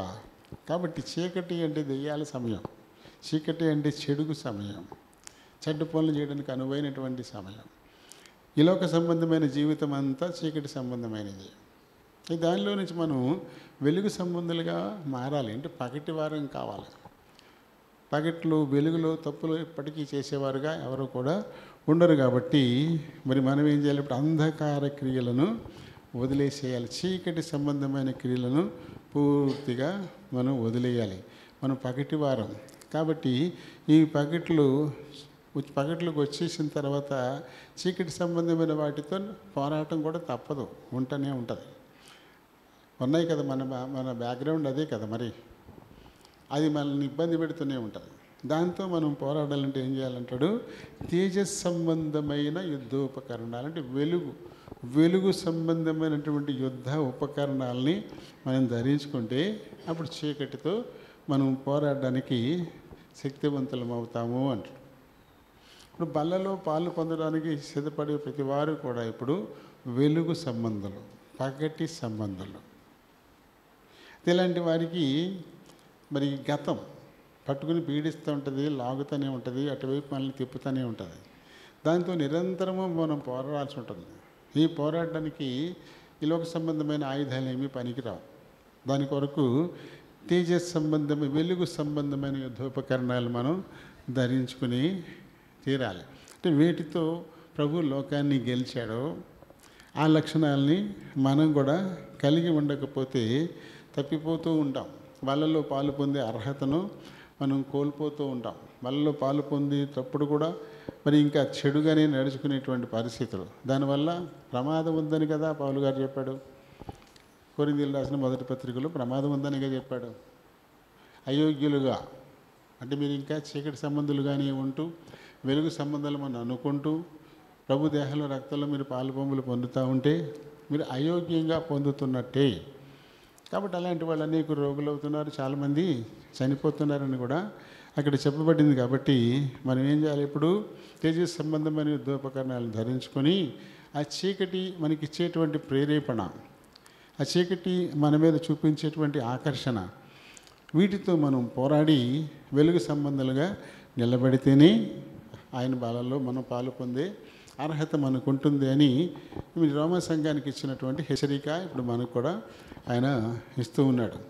అయితే ఎక్కడ అల్లరితో కూడిన ఆటపాటలు ఉంటాయో, ఎక్కడ మత్తు ఉంటుందో, ఎక్కడ కామ విలాసాలు, పోకిరి చేష్టలు, అలాగే కలహం, మత్సరం ఇవి ఉంటాయో అవన్నీ రాత్రి సంబంధమైనవి, చీకటి సంబంధమైనవి. ఇవన్నీ కూడా ఇటువంటి వాటన్నిటిని కూడా మనం వదిలేసి పగటి యందు నడుచుకున్నట్లు మర్యాదగా మనం నడుచుకోవాలా. ఇంకా బలలో పాలు పంపులు పొందుతూ నేను వెలుగు సంబంధిని అని అనుకుంటూ ఇంకా మనలో అల్లరితో కూడిన ఆటపాటలున్నా, అలాగే కలహమున్నా, మత్సరమున్నా, ఇంకా అలాగే మత్తున్నా, కామ విలాసాలున్నా ఖచ్చితంగా మనం చీకటి సంబంధులమే. ఎందుకంటే ఈ క్రియలన్నీ చీకటి క్రియలు, వెలుగు సంబంధమైన క్రియలు కాదు. ఈ వెలుగు సంబంధం అనుకుంటూ ఇలాంటివి మనకుంటే ఇంకా ఖచ్చితంగా మన వెలుగు సంబంధం కాదు. కాబట్టి అటువంటి వాటికి దూరంగా ఉంటూ మరి పగటి సంబంధించిన వారంగాను మర్యాదగా క్రమంగా మనం నడుచుకోవాల్సినటువంటి వారంగా ఉన్నామంటూ మరి పౌలు పిలుస్తూ ఉన్నాడు కదా. ఇంకేమిటంటే మెట్టుకు ప్రభు అయిన యేసుక్రీస్తుని ధరించుకుని వారై శరీరేచ్ఛలను నెరవేర్చుకున్నటకు శరీర విషయమై ఆలోచన ఇంకా చేసుకోవద్దు. ప్రభువుని ధరించుకుని కూడా మీ వెలుగు సంబంధము పగటివారం అని చెప్పుకుంటూ కూడా ఇంకా చీకటి సంబంధమైనటువంటి శరీరేచ్ఛల్ని నెరవేర్చుకోవడానికి మనం ఇప్పుడు శరీర సంబంధం కాదు. కాబట్టి ఈ విషయాన్ని అందరూ గుర్తుపెట్టుకోవాలంటూ చాలా స్పష్టంగా చెప్తా ఉన్నాడు. ఇంకా మనలో అల్లరుందా? ఇలాక సంబంధమైనటువంటి ఇంకా వెటకారాలు, అలాగే చమత్కారాలు, ఆట పట్టింపులు ఇవి అలవాటైపోయి ఉంటాయి మనకి. కొంతమంది మాట్లాడితే చమత్కారంగా మాట్లాడుతూ ఉంటారు, డైలాగ్ వేస్తుంటారు, ఆట పట్టిస్తూ ఉంటారు. ఇలాంటివి మనకు కుదరదు.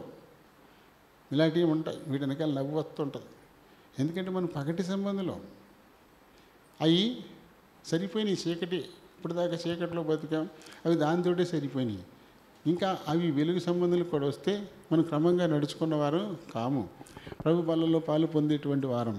ఇక ఎప్పటికీ చీకటి సంబంధమైనది ఏది మనతో ఉండడానికి లేదు. ఎంతవరకు మనం రిజర్వ్గా ఉండాలి. ఇది వరకు జోకులేచ్చు, వెటకారాలు ఆడచ్చు, ఆట పట్టించవచ్చు, ఇలా ఇదివరకు చేసి ఉండొచ్చు. అయినా ఇప్పుడు అన్నీ ఏమైపోవాలా, వదిలేసుకోవాలి. అవి చీకటి సంబంధమని. ఎందుకంటే సాగనంతసేపు సాగుతాయి, లేకపోతే కలహం వస్తుంది దానివల్ల. ఇప్పుడు ఎవరినో వెటకారంగా డైలాగ్ వేస్తుంటాం, ఆడతా పాడతా నవ్వుకుంటూ పోతే పర్లేదు, అవతల సీరియస్గా తీసుకుంటే ఏమవుతుంది, కలహానికి దారితీస్తుంది. అప్పుడు ఏమైపోతారు, చీకటి సంబంధాలు అయిపోతారు. అందుకు అస్సలు మనం తావు ఇవ్వకూడదు, పగటి సంబంధంగా మనం నడుచుకుందామంటూ మరి చాలా చక్కగా ఇది మాట్లాడుతూ ఉన్నాడు. కాబట్టి ఇంకేమంటాడైనా, మెట్టుకు ప్రభువైన యేసుక్రీస్తును ధరించుకొనిన వారై శరీరేచ్ఛలను నెరవేర్చుకొనుటకు శరీరం విషయమై ఆలోచన అస్సలు చేసుకోవద్దు. ప్రభువును ధరించుకుని కూడా ఇంకా చీకటి సంబంధులుగా నడుచుకోవడం, ఈ శరీరేచ్ఛలు నెరవేర్చాలనుకోవడం, ఇది క్రమం కాదు, ఇది పద్ధతి కాదు. ఒకరు అలా నడుచుకుంటూ ఉంటే ముందు బలలో పాలు పొందడం మానేసి దిద్దుకోవాలి. దిద్దుకుని పాలు పొందితే అది మనకి మేలుకరం అవుతుంది. కానీ లేకపోతే అది మనకి ఇబ్బంది కలిగిస్తుంది. అనేకులు రోగులు అవుతున్నారు, చాలామంది బలహీనలు అవుతున్నారు, ఇంకా అక్కడక్కడ చచ్చిపోతున్నారు కూడా అంటూ పౌలు హెచ్చరిక చేస్తూ ఉన్నాడు కదా. కాబట్టి ఎవరైతే బలలో పాలు పొందడానికి ఇప్పుడు సిద్ధపడుతున్నారో అలాంటి వారు ఒకసారి మేము ఈ ప్రవర్తన అది ఇంకా చీకటి సంబంధిగా ఉందా లేదా వెలుగు సంబంధులుగా ఉందా ఒకసారి చూసుకొని, డౌట్ అనిపిస్తే వెంటనే ఆయా విషయాలు ప్రభు దగ్గర ఒప్పేసుకొని అప్పుడు క్షమాపణ పొంది ఇందులో పాలు పొందితే మనకి అది మేలుకరం. దేవుడి మాటల్ని దీవించును గాక.